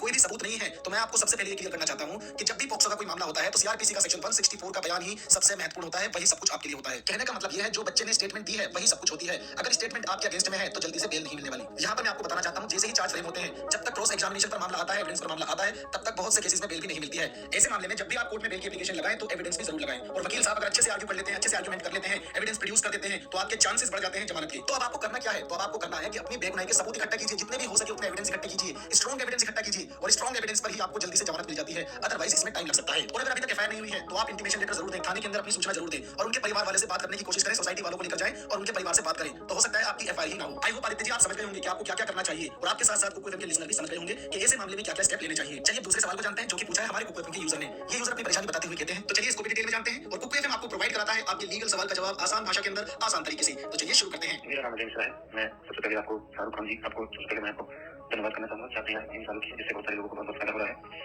तो मैं अपना आगे की अपनी जानकारी देना चाहूँगा। तो मेरे दादाजी के नाम पे एक जमीन है, तो वहाँ पे मेरे पिताजी द्वारा आवास योजना के तहत आवेदन अप्लाई किया गया था, जिसमें उनको आवास योजना का लाभ मिला, पैसा उनको मिल गया। पैसा मिला था नवंबर 2022 के आसपास। फिर मैंने जब मुझे जानकारी हुई, मैं अपने पिताजी का निर्देश पूछूँ तो मैंने मुझे जानकारी होती है जनवरी के आसपास, जनवरी 2023 के आसपास। तो मैं एक जमीन वहाँ पर काम चालू करवाता हूँ, वहाँ बहुत सारी चीज़ों की समस्या जैसे जैसा वगैरह बंदी वाले बहुत सारे जैसे मैंने खुद नया बड़ी जमीन वहाँ पर साफ सफाई करवाते हैं और उसके बाद वहाँ पर पटाई करवाते हैं। तक 5 से 6 फुट के आसपास वहाँ पे इनकी पटाई करवाई जाती है, 600-700 ट्रैक्टर मिट्टी वहाँ पे पटाई करवाई जाती है। तो इन चीज़ें सब होता है तो मेरे बड़े पिताजी का घर बन जाता है और उसके बाद में प्लॉट सेल रह जाता है, वहाँ मैं बनवाने की कोशिश करता हूँ। तो जो मेरे दादाजी के पिताजी के भाई के नाम पे, दादाजी के पिताजी हैं, दादाजी के पिताजी हैं, पिताजी के भाई के नाम पे, भाई के लड़के क्या करते हैं वहाँ पे आकर के कहते हैं कि हमारा हजरत जी क्या हुआ था, हमने उनके सामने पटाई वाला सब कुछ काम करवाया, हमने उस पर अपना काम करवा दिया है और उनकी जो जमीन है वो सब बटा हुआ था, एक तरफ साइड का, एक तरफ हमको मिला था, एक तरफ हमको मिला था, तो हम तक काट बनवा रहे हैं। प्रधानमंत्री आवास योजना ये केंद्र सरकार की योजना है जिसका मकसद है कि 2022 तक हर एक आदमी का एक अपना पक्का मकान हो। अब अगर आप ये सोच रहे हैं कि सरकार आपको घर बना कर देगी या फिर आपके अकाउंट में 8 से 10 लाख रुपए डाल देगी जिससे आप घर बना लेंगे, तो आप गलत हैं। असल में इसमें होता यह है कि आप घर बनाने के लिए बैंक से लोन लेते हैं और बैंक उस लोन पर इंटरेस्ट चार्ज करता है जो कि मोस्टली 9% होता है। तो इस योजना के तहत सरकार आपको उसमें सब्सिडी देगी जो कि 6.5% हो सकती है। इसके बाद बाकी बचा हुआ इंटरेस्ट जो कि 2.5% या फिर 3% होता है वो आपको पे करना होता है, जिसमें आपको 2,67,000 तक का बेनिफिट हो सकता है। इस योजना का फायदा उठाने के लिए क्या योग्यता होनी चाहिए? प्रधानमंत्री आवास योजना का बेनिफिट लेने के लिए 6 कंडीशन होना बहुत जरूरी है। उन 6 कंडीशन को अगर आप पूरा कर देते हैं तो आप इसका बेनिफिट उठा सकते हैं। पहला, एप्लीकेंट की एज 21 से 55 के बीच में होनी चाहिए। दूसरा, इनकम। एप्लीकेंट्स जितने भी हैं उनको 4 पार्ट में डिवाइड किया गया है, जिसका पहला पार्ट है ईडब्ल्यूएस, जिनकी इनकम 3 लाख के अंडर में होती है, वो ईडब्ल्यूएस की कैटेगरी में आते हैं। दूसरा है एलआईजी, जिनकी एनुअल इनकम 3 से 6 लाख रुपए के बीच में होती है। तीसरा एमआईजी 1, जिनकी इनकम 6 से 12 लाख के बीच में होती है। चौथा है हमारा एमआईजी 2, जिनकी इनकम 12 लाख से 18 के बीच में होती है। अगर आपको सैलरी मिलती है तो आपको सैलरी स्लिप लगानी होती है। अगर आप बिजनेस करते हैं तो आपके पास इनकम सर्टिफिकेट होना चाहिए इनकम को प्रूव करने के लिए। तीसरा, आपके पास पहले से ही पक्का मकान नहीं होना चाहिए। अगर आपके पास पहले से ही पक्का मकान है तो आप इस स्कीम का फायदा नहीं उठा सकते हैं। चौथा, पहले किसी सरकारी स्कीम में आपको आवास ना मिला हो। पांचवा, आपके पास आधार कार्ड होना जरूरी है। छठा, ईडब्ल्यूएस और एलआईजी में आने वाले लोग अगर प्रॉपर्टी परचेज करना चाहते हैं तो किसी महिला के नाम पर ओनरशिप होना जरूरी है। लेकिन अगर वो कोई कंस्ट्रक्शन करवाना चाहते हैं जैसे कि टॉयलेट या बाथरूम बनवाना चाहते हैं या कोई एक्स्ट्रा रूम बनवाना चाहते हैं तो महिला की ओनरशिप की जरूरत नहीं है। अगर आप ये 6 कंडीशन को फुलफिल कर देते हैं तो आप इस स्कीम का फायदा उठा सकते हैं, बेनिफिट ले सकते हैं। प्रधानमंत्री आवास योजना को समझाने का मतलब ये है कि आपके पास क्या-क्या एविडेंस होते हैं जो आप कोर्ट में प्रोड्यूस कर सकते हैं, कोर्ट में यूज कर सकते हैं, जैसे कि ऑनलाइन या ऑफलाइन। जब भी आपने अप्लाई किया होगा तो आपके पास एप्लीकेशन नंबर होगा या फिर उसकी कोई स्लिप होगी। दूसरा, जब कोई लोन अप्रूवल हो जाता है तो उसका अप्रूवल लेटर आपको मिलता है। और चौथा आता है और तीसरा आता है आपका बैंक स्टेटमेंट, जो कि आप प्रूव कर सकते हैं कि इस जमीन को कंस्ट्रक्शन कराने के लिए मैंने ये लोन लिया था। अब जैसे कि आपने इसी के अंदर दूसरा सवाल पूछा है कि दादाजी के भाई के बच्चे बता रहे हैं कि ये प्रॉपर्टी उनकी है और उन्होंने कब्जा कर लिया है, तो ऐसी सिचुएशन में आपको ये पता होना चाहिए कि उसका असली ओनर है कौन। अगर आप उसके असली ओनर हैं यानी कि आप टाइटल धारी हैं तो आपको the specific relief act 1963 section 5 के तहत केस फाइल करना चाहिए, तो आप कोर्ट के थ्रू इस प्रॉपर्टी को खाली करवा सकते हैं। लेकिन अगर आप उस प्रॉपर्टी के टाइटल धारी नहीं है और वो प्रॉपर्टी आपके नाम पर नहीं है तो आपको 6 महीने के अंदर अंदर केस फाइल करना होगा the specific relief act section 6 के तहत। ये एक सिविल प्रोसीजर है। मैं हमेशा आपको हर एपिसोड में बताता हूं, जब भी प्रॉपर्टी डिस्प्यूट की बात होती है तो मैं आपको बताता हूं ये सारे सिविल मैटर हैं, ये कोर्ट के थ्रू होने होते हैं। ऐसा नहीं है कि आप पुलिस के पास जाकर एफआईआर करवा देंगे, ऐसा नहीं होता है। आप कोर्ट के थ्रू ही अपनी प्रॉपर्टी खाली करवा सकते हैं। जैसे कि आपने बताया कि आपने प्रधानमंत्री आवास योजना के तहत लोन लोन लिया है और उस लोन की रकम से आप उस प्रॉपर्टी में काम करवा रहे हैं। जब आपने आधा काम करा लिया तो आपके दादाजी के भाई के बच्चे उसमें अपना इन्वॉल्वेंस बना रहे हैं, तब जाकर उस प्रॉपर्टी को अपना बता रहे हैं। तो ऐसे में यही सही रहेगा कि आप कोर्ट में केस फाइल कीजिए। अगर आप टाइटलधारी है तब भी और टाइटलधारी नहीं है तब भी। इसका मतलब ये है कि आप प्रूव करेंगे कोर्ट में कि आवास योजना के तहत आपने लोन लिया है और लोन लेने के बाद आपने ये काम करवाया है। जब आपके दादाजी के भाई के बच्चों के बीच में लालच आ गया तब जाके उन्होंने अपना इन्वॉल्वेंस इस प्रॉपर्टी में दिखाया है। ये सारी चीजें प्रूव कीजिए, हो सकता है कि आपकी प्रॉपर्टी खाली हो जाए। अब चलिए अपने आज के शो के अंतिम सवाल की ओर बढ़ते हैं। सर मैं पुनीत मिश्रा बोल रहा हूँ। मेरा फ्रेंड है डॉक्टर, गवर्नमेंट डॉक्टर है, और एक लड़की उसे हाउस में रखी थी घर में कामकाज के लिए, और उसने से बाद में जाकर उसके ऊपर जो है रेप किया, जिसकी वजह से उनको अपनी मैरिज रजिस्टर करानी पड़ी और जेल जाने से बच गए। अब आज उनका ऊपर डिवोर्स केस चल रहा है और डोमेस्टिक वायलेंस का केस चल रहा है, और हाईकोर्ट लोअर कोर्ट ने उनका मुकदमा खारिज कर दिया रिपोर्ट का, और डोमेस्टिक वायलेंस के केस में उनको 145 के केस में इनको कंपनसेशन पैसा भी दे रहे हैं, और वो लड़की उनके घर में कब्जा करके रहती रही है। सबका खुद जो है गवर्नमेंट क्वार्टर में रहना पड़ रहा है उनको, और उनका घर है, घर प्रॉपर्टी जो है उससे लड़की कब्जा कर रखी है, उसको आने नहीं देती वहाँ पर। तो बहुत सारे मुकदमे जो उन्होंने आपसी सहमति से किसी इंश्योरेंस करने के चलते अब सुझाव ये है। बाकी लोग मोटे मोटा तो मुकदमे चल रहे हैं डिवोर्स है 125 का। लड़की के में डिवोर्स कर दीजिए, अपना 25,000 महीना दे रहे हैं उसको। लोअर कोर्ट ने आदेश कर दिया है कि 25,000 महीना दीजिए और 5,000 रुपये रहने का दीजिए, तो ये लड़की का छोड़ देगी। लेकिन फिलहाल भी वो गवर्नमेंट छोड़ रही है, और 7 साल हो गए दोनों अलग रहते हैं। शादियों को लगती है, शादी जबरदस्ती की गई रेप केस से बचने के लिए। तो अभी भी लोअर कोर्ट में 2-3 बार मेडिकेशन फेल हो चुका है, लेकिन वो लड़की तो पैसे के पीछे है, कई बार काम कर तो डिवोर्स देंगे, तो उसका पता नहीं सकते वो क्या रहने वाले हैं। जो कि हमसे पूछा है हमारे कुक के यूजर ने, जो कि अपनी परेशानी बताते हुए कहते हैं, मिश्रा जी इसको डिटेल में जानते हैं। मिश्रा जी सबसे पहले आप एक बात जान लीजिए, अब आपने शादी सजा से बचने के लिए की हो या किसी और वजह से की हो वो मैटर नहीं करता है। मैटर ये करता है कि आपने उस लड़की से शादी की है, अब वो आपकी वाइफ है, उसका स्टेटस जो रहेगा वो वाइफ का ही रहेगा। और जब हम बात करते हैं प्रॉपर्टी कब्जे की, जैसे कि आप बता रहे हैं कि उसकी वाइफ ने प्रॉपर्टी कब्जा कर ली है, तो कब्जा यहाँ पर बहुत बड़ी चीजें डिफाइन कर देता है। और जब भी हम कब्जे से रिलेटेड बात करते हैं तो पुलिस इसमें हमारा कोई साथ नहीं देती है, पुलिस हमारी एफआईआर तक नहीं लिखती है, क्योंकि उनको अधिकार ही नहीं है सिविल मैटर पे बात करने का। ये सारे काम कोर्ट के थ्रू होते हैं। जैसे कि आपने कहा कि आपने आपसी सहमति से सारे केसेस खत्म कर दिए हैं, सिर्फ 2 ही केसेस बचे हैं, एक 125 सीआरपीसी का, दूसरा डिवोर्स केस। तो ऐसे में आप क्या कर सकते हैं? डिवोर्स के लिए आप क्या कर सकते हैं? डिवोर्स नहीं दे रही है वाइफ तो आप क्या कर सकते हैं, इसको डिटेल में जानते हैं। जैसे कि आपने हमें बताया कि आप 25,000 रुपए पर मंथ दे रहे हैं और 5,000 रुपए रेजिडेंस के लिए दे रहे हैं, रहने के लिए दे रहे हैं। तो ऐसे में जो आपने डिवोर्स फाइल किया है वो शायद कंटेस्टेड डिवोर्स फाइल किया होगा। अगर आपने कंटेस्टेड डिवोर्स फाइल किया है तो ऐसे में आपको प्रूफ करना होगा कि आप किस वजह से डिवोर्स ले रहे हैं। अगर आपकी वाइफ डिवोर्स नहीं देना चाहती है तो जरूरी नहीं है डिवोर्स तभी होगा जब आपकी वाइफ डिवोर्स देगी। डिवोर्स तो देना पड़ेगा, आपको प्रूफ करना पड़ेगा कि आप किस वजह से डिवोर्स चाहते हैं। और आपके पास तो काफी सारे एविडेंसेस हैं, जैसे कि आपने बताया कि आपसी सहमति से आपने केसेस सुलझा लिए हैं, मुकदमे वापस करा दिए हैं। वो किन मुद्दों पर केसेस वापस हुए हैं? अगर उसमें पैसे का लेन देन है कि आप मुझे इतने रुपए दे दीजिए मैं आपको छोड़ दूंगी, तो आप उसकी कॉपी अपने कंटेस्टेड डिवोर्स में लगा सकते हैं। और आप तो प्रूफ कर सकते हैं कि आपके नाम पर घर है फिर भी आप घर में नहीं रह रहे हैं, क्योंकि आपकी वाइफ ने घर कब्जा करके रखा है। जैसे मैं जाता हूं मेरे साथ बदतमीजी करती है, गाली गलौज करती है और मुझे अपने साथ नहीं रखती है, इसी वजह से मैं अलग रह रहा हूं। तो आप ये चीजें प्रूफ कीजिए अपने डिवोर्स में। जरूरी नहीं है, मैं फिर से रिपीट कर रहा हूं, जरूरी नहीं है कि आपकी वाइफ आपको डिवोर्स देगी तभी डिवोर्स होगा। आप कोर्ट के अंदर प्रूफ करते रहिए, आपका डिवोर्स हो जाएगा। अब बात कर लेते हैं आपकी वाइफ के कब्जे की। अगर आपकी वाइफ आपके घर में ही कब्जा कर रही है, जिसकी वजह से आपको घर से बाहर रहना पड़ रहा है, या फिर रेंट पे रहना पड़ रहा है, या फिर सरकारी क्वार्टर में रहना पड़ रहा है, लीगली होता यह है कि अगर वाइफ को रेजिडेंसी राइट मांगना है तो वो कोर्ट के थ्रू मांग सकती है, कोर्ट के थ्रू ले सकती है। कोर्ट जो भी ऑर्डर करता है कि आप अपने घर का 1 फ्लोर या फिर 2 कमरे दे दो तो चल जाता है, या फिर 5,000 रुपए पर मंथ रेजिडेंस के लिए दे दो तो भी चल जाता है, वाइफ को देने पड़ेंगे। लेकिन इस तरीके से दूसरे व्यक्ति को डरा धमका के दूसरे व्यक्ति की प्रॉपर्टी पर कब्जा कर लेना ये तो सही नहीं है। उसमें वाइफ रह रही है, रिश्तेदार आते जाते रहते हैं, लेकिन आपकी एंट्री नहीं है। तो चलिए जानते हैं कि आप कैसे कब्जा हटा सकते हैं। ये कोई लीगल पॉइंट तो नहीं है, लेकिन इनको काफी लोग रेगुलेट करते हैं, इनको फॉलो करते हैं। पहला पॉइंट ये है कि उस प्रॉपर्टी पर जो प्रॉपर्टी आपकी वाइफ ने कब्जा कर रखी है उस पर आप खुद ना जाएं। अपने रिलेटिव की 8-10 लेडीज को वहां पर भेजें और उनको कहें कि आप वहां पर कुछ दिन रहिए। अब अगर आपकी वाइफ 112 नंबर पर कॉल करती है और पुलिस को बुला लेती है और आपको लगता है लेडीज की ज्यादा सुनी जाती है, तो ऐसे में जिन लोगों को आपने भेजा है वो भी तो लेडीज ही हैं। अगर पुलिस आ भी जाती है तो पुलिस को वापस जाना पड़ेगा, और वैसे भी उस घर के मालिक आप हैं, टाइटलधारी आप हैं, तो आप डिसाइड करेंगे वहां पर कौन रहेगा और कौन नहीं रहेगा। दूसरा पॉइंट, सीसीटीवी इंस्टॉल कर दीजिए। अब इससे होगा क्या? तो होगा ये, आपकी वाइफ आपके रिलेटिव्स पर झूठा मुकदमा दर्ज नहीं करा सकती है कि इन्होंने मुझे मारा पीटा है, इन्होंने मुझे गाली गलौज की है, ये सारे मुकदमे नहीं लगा सकती है। तीसरा पॉइंट ये है, यदि आपकी वाइफ सीसीटीवी कैमरा से छेड़छाड़ करती है या फिर उनको तोड़ देती है या उनकी वायर कट कर देती है और वो संपत्ति को नुकसान पहुंचाती है, तो आप उनके ऊपर क्रिमिनल चार्जेस लगवा सकते हैं, उनके ऊपर एफआईआर को भी रजिस्टर करा सकते हैं। इस बात पर ध्यान दें, अपने घर वापस जाने से पहले इंटीमेशन लेटर जरूर दें कि आपको घर से निकाल दिया है, और आप अपनी वाइफ को 5,000 रुपए पर मंथ देते हैं रेजिडेंस के लिए। और जब भी आप अपने घर जाते हैं तो आपको धमकी दी जाती है, गाली गलौज की जाती है, ये सब आपको पुलिस वालों को बताना है और आपको सूचित करना है कि आप अपने घर वापस जा रहे हैं। कल को कोई घटना होती है तो पुलिस की नॉलेज में तो रहे। इसमें एक बात ध्यान देने वाली है कि अगर आप कब्जे की बात करते हैं या बोलते हैं कि मेरा ताला तोड़कर अपना ताला लगा दिया है, तो पुलिस इसमें आपकी कोई भी मदद नहीं करेगी, क्योंकि ये एक सिविल का मैटर बन जाता है। अवैध कब्जा किया गया है, इससे रिलेटेड बात ही नहीं करनी है आपको। लेकिन अगर आप कोर्ट के थ्रू प्रॉपर्टी खाली करवाना चाहते हैं तो आपको जाना होगा द स्पेसिफिक रिलीफ एक्ट के सेक्शन 5 में। तो ये थे हमारे 3 सवाल जो आप सभी यूजर की तरफ से ही हमें मिले थे, जिसके जवाब में हमने आपको एक लीगल एडवाइस बड़ी आसानी से आपको बताई। अब आप भी अगर मुझसे यानी अपने लीगल एडवाइजर एडवोकेट शाहरुख से अपने सवालों पर लीगल एडवाइस चाहते हैं तो बेहद आसान है। आप बस उठाइए अपना फोन और अपने सवालों को लिखकर मुझे मेल कर सकते हैं वकील waqeel@cookfm.com पर, या फिर आप अपने सवालों को हमारे ऑफिशियल कॉलिंग नंबर पर रिकॉर्ड कर हमें भेज सकते हैं। हमारा ऑफिशियल कॉलिंग नंबर है 011-411-98004, या फिर आप अपने सवाल हमें कमेंट बॉक्स के जरिए भी पहुंचा सकते हैं। हम अगले शो में आपकी तरफ से आए 3 सवालों को उठाएंगे और उस पर अपनी तरफ से लीगल एडवाइस देंगे जो आपके लिए और बाकी सेम सिचुएशन वालों के लिए हेल्पफुल रहेगी। तो चलिए इस खास पेशकश को अभी के लिए यानी एंड करते हैं। मिलते हैं नेक्स्ट वीक एक नए एपिसोड के साथ, नए सवालों के साथ। हमें मेल करके या फिर कॉल के जरिए या फिर कमेंट बॉक्स के जरिए भी आप अपने सवालों को हम तक पहुंचा सकते हैं। अपने सवाल पूछना ना भूलें। आप सुन रहे हैं कुकू एफएम, सुने जो मन चाहे।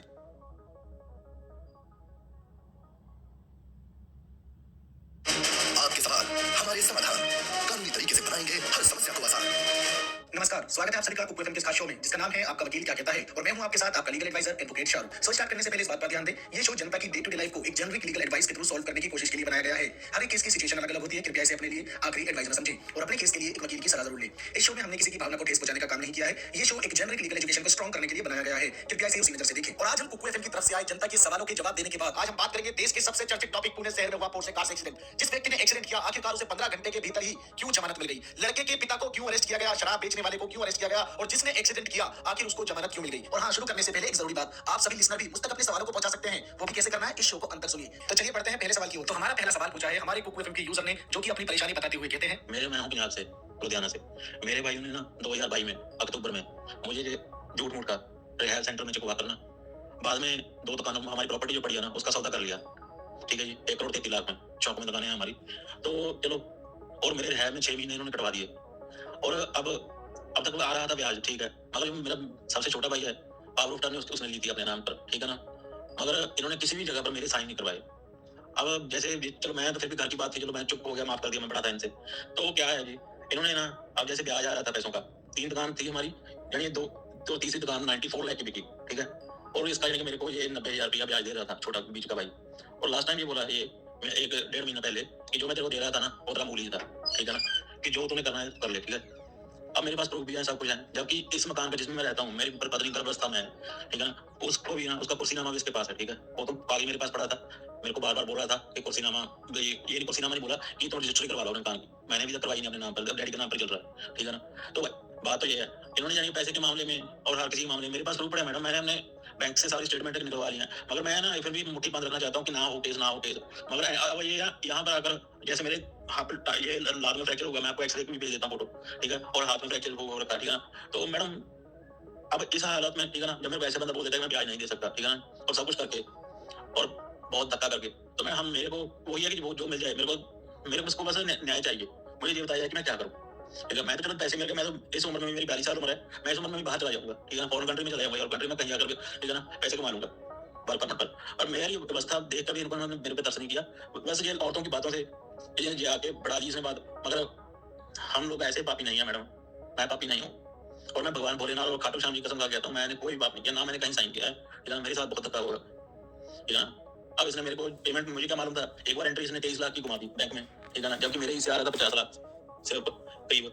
तो एक बार 23 लाख की घुमा दी, मुझे क्या मालूम था कि लास्ट में जाकर के बोलेगा कि मैं तो भाई वो तेरा ब्याज नहीं था, वो था, जबकि मेरा वो नहीं है। क्या मैं इन पर केस कर सकता हूँ इसके अकॉर्डिंग? प्लीज बताइए। तो इसको डिटेल में जानते हैं। देखिए, जब कभी एक प्रॉपर्टी में एक से ज्यादा लोगों का हिस्सा होता है तो कोई भी एक व्यक्ति सिर्फ अपने हिस्से की ही जमीन बेच सकता है, लेकिन फिर भी कोई व्यक्ति अपने हिस्से की जमीन के साथ साथ दूसरे व्यक्ति की भी जमीन बेच देता है, चाहे वो आपका भाई हो या चाचा जी हो या कोई भी रिलेटिव हो, वो आपके हिस्से की भी जमीन बेच देता है। तो ऐसी सिचुएशन में हमें क्या क्या स्टेप लेना है, चलिए इसको डिटेल में जानते हैं। सबसे पहले अगर बात करें तो अगर कोई प्रॉपर्टी है और उस प्रॉपर्टी में आपका नाम है, जितना भी आपका हिस्सा है उस प्रॉपर्टी के अंदर, तो आप उतने हिस्से के मालिक होते हैं। जैसे कि आपकी सिचुएशन की बात करें तो आपके भाई ने आपके हिस्से की भी प्रॉपर्टी बेच दी है बिना आपके सिग्नेचर की और आपको जानबूझकर रिहायल सेंटर भेज दिया गया था। तो ऐसी सिचुएशन में आप सिविल कोर्ट के अंदर केस फाइल कर सकते हैं, मुकदमा दर्ज करा सकते हैं स्पेशल रिलीफ एक्ट 1963 सेक्शन 31 के तहत। और ये पावर सिर्फ सिविल कोर्ट के पास है। सिविल कोर्ट में ही आप अपना मुकदमा दर्ज करेंगे और मुकदमा दर्ज करने के बाद फिर दोनों पक्षों को कोर्ट में बुलाया जाएगा और दोनों पक्षों को सुना जाएगा और जो निर्णय तय किया जाएगा, आपने धोखाधड़ी से अपने भाई की प्रॉपर्टी बेच दी है तो इस सिचुएशन में इसमें जो बेनामा किया गया था, अगर म्यूटेशन भी हो गई है तब भी उसे कैंसिल कर दिया जाएगा। कहने का मतलब ये है कि दोनों पक्षों को सुनने के बाद यदि किसी एक पक्ष ने धोखाधड़ी की है और धोखाधड़ी से बेनामा करा दिया है या फिर म्यूटेशन भी हो गई है तो उसको कैंसिल किया जा सकता है according to special relief act 1963 section 31 के तहत। अब बात आती है आदेश होने के बाद होगा क्या। जो भी निर्णय आएगा उसकी एक कॉपी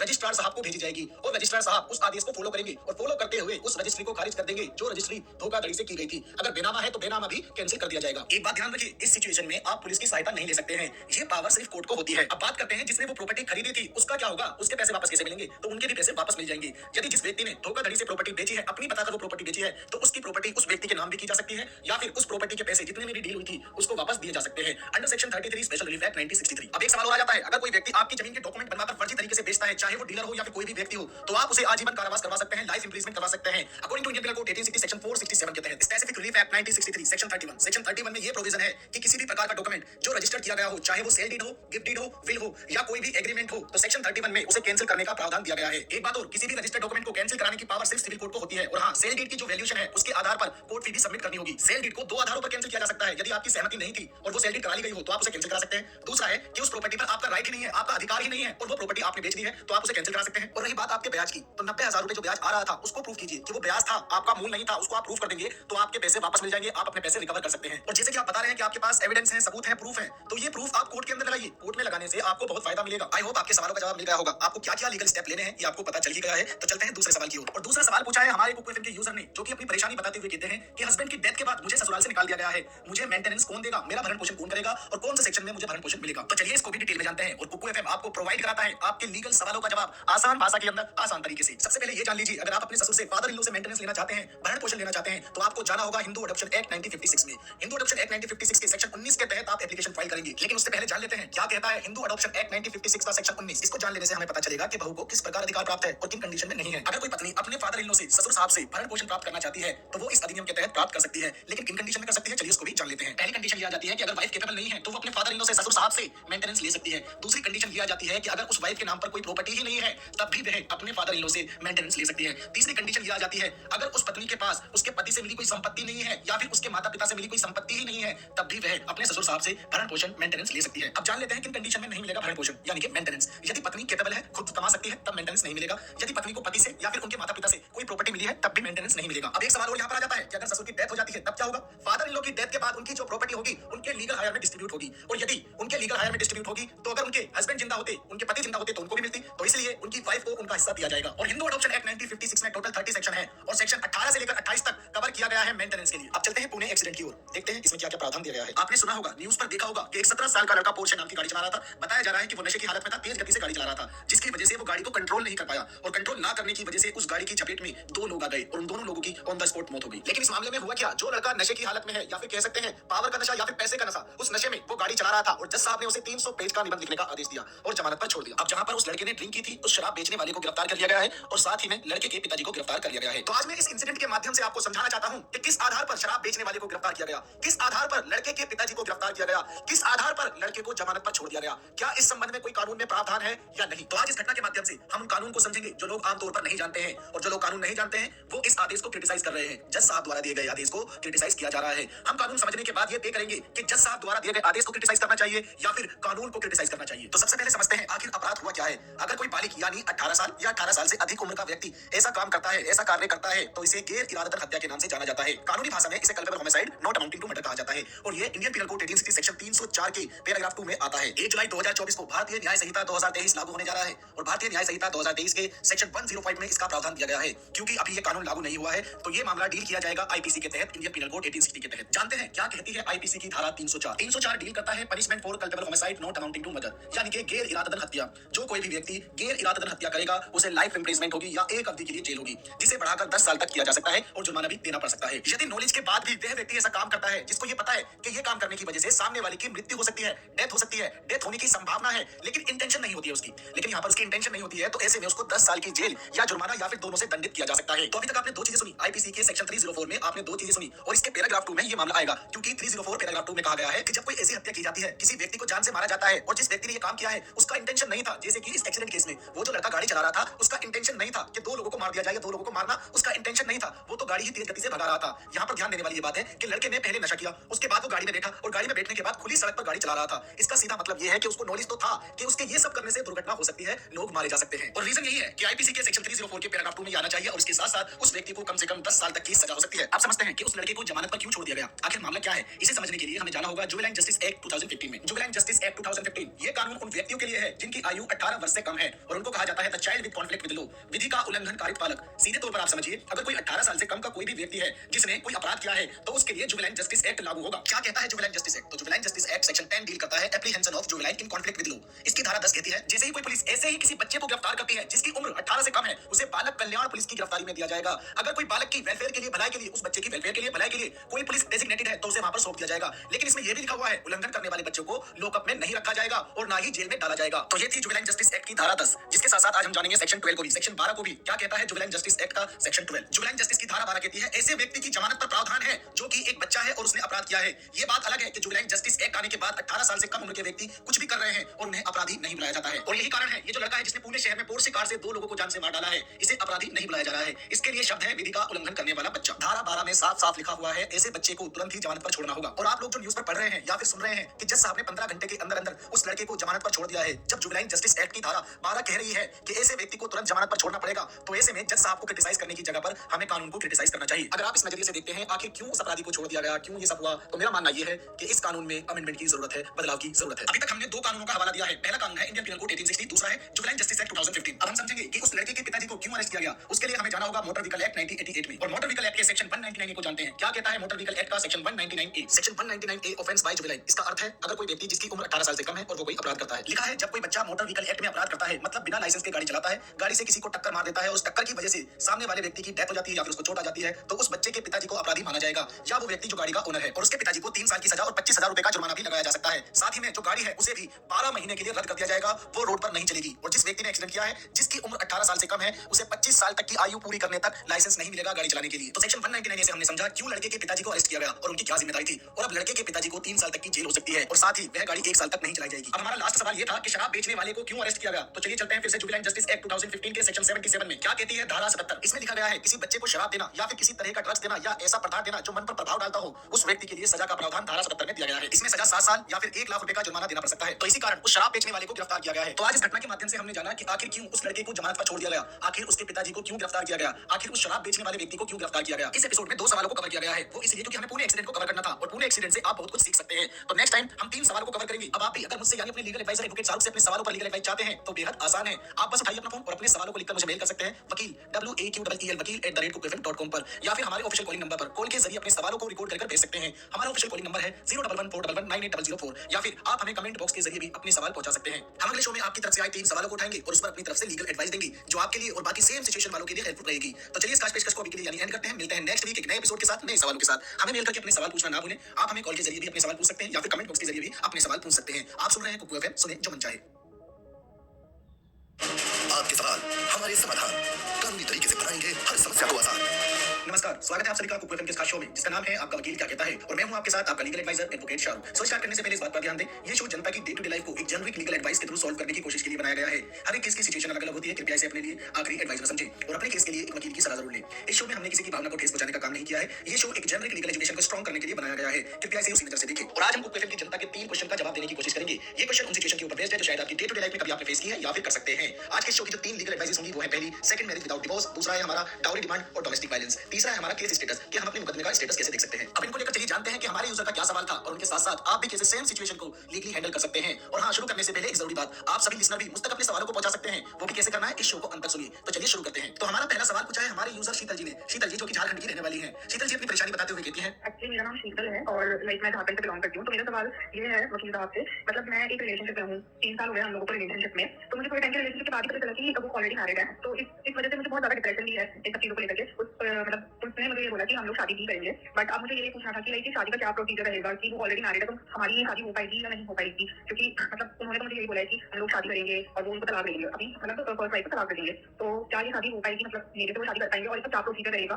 तो मुझे इससे एडवाइस लेनी थी। तो ये था शीतल जी का सवाल। शीतल जी ऐसे मामले में आप क्या क्या स्टेप ले सकते हैं, चलिए इसको डिटेल में जानते हैं। शीतल जी जैसे कि आपने हमें बताया कि आप 3 साल से रिलेशनशिप में हैं और जिनके साथ आप रिलेशनशिप में हैं वो पहले से ही शादीशुदा हैं और वो आपसे शादी करने के लिए बोल रहे हैं। क्या आपकी शादी हो सकती है या नहीं हो सकती है, तो चलिए इसको डिटेल में जानते हैं। लेकिन उससे पहले हम हिंदू मैरिज एक्ट 1955 सेक्शन 17 को जान लेते हैं कि सेक्शन 17 कहता क्या है। शीतल जी, हिंदू मैरिज एक्ट सेक्शन 17 कहता है यदि कोई व्यक्ति अपने पार्टनर के जीवित रहते हुए दूसरी शादी करता है तो वो दूसरी शादी शुरू से ही शून्य होगी, वॉइड होगी, उस शादी की कोई मान्यता नहीं होगी। यदि वो व्यक्ति हिंदू मैरिज एक्ट 1955 के आने के बाद हिंदू धर्म से बिलोंग करता है, सिख धर्म से बिलोंग करता है या फिर बौद्ध धर्म से बिलोंग करता है, अगर वो दूसरी शादी करता है तो वो शुरू से ही शून्य होगी, उसकी कोई मान्यता नहीं होगी, वो वॉइड मैरिज होगी। और इस सिचुएशन के अंदर यदि फर्स्ट वाइफ कंप्लेंट कर देती है तो ऐसे में उस व्यक्ति को 7 साल से लेकर 10 साल तक की सजा हो सकती है according to Indian penal code 1860 section 494 and 495 के तहत। ये कंप्लेंट मजिस्ट्रेट साहब के सामने होगी, पुलिस स्टेशन में इसकी कंप्लेंट नहीं ली जाती है। अब सवाल आता है कि पुलिस स्टेशन में इसकी एफआईआर दर्ज क्यों नहीं हो सकेगी, क्योंकि ये एक नॉन कॉग्निजेबल ऑफेंस है और सीआरपीसी का सेक्शन 198 ये कहता है कि पहली पत्नी या पति की लिखित शिकायत पर ही जुडिशियल फर्स्ट क्लास मजिस्ट्रेट के पास ही मामला दर्ज हो सकता है। शीतल जी, आपकी परेशानी से जुड़े कुछ और सवाल की बात करते हैं ताकि आपको अच्छे से क्लियर हो पाए। तो ये है बाइक से जुड़े कुछ सवाल। अगर किसी व्यक्ति का पति या पत्नी 7 साल से गायब है तो क्या वो दूसरी शादी कर सकते हैं, तो इसका जवाब है हाँ, वो दूसरी शादी कर सकते हैं। अगर किसी व्यक्ति का पति या पत्नी दोनों में से कोई एक गायब है, 7 साल से लापता है, तो वो दूसरी शादी कर सकते हैं। लेकिन वो डायरेक्टली तो शादी नहीं कर सकते हैं, उनको कोर्ट को अप्रोच करना पड़ेगा, उन्हें बताना पड़ेगा कि वो 7 साल से ज्यादा गायब है, आपकी पत्नी या फिर पति आपके 7 साल से ज्यादा गायब है, तो कोर्ट इस सिचुएशन के अंदर उनकी डेथ प्रिज्यूम कर देता है, फिर आप दूसरी शादी कर सकते हैं। दूसरा सवाल ये आ जाता है कि अगर किसी व्यक्ति का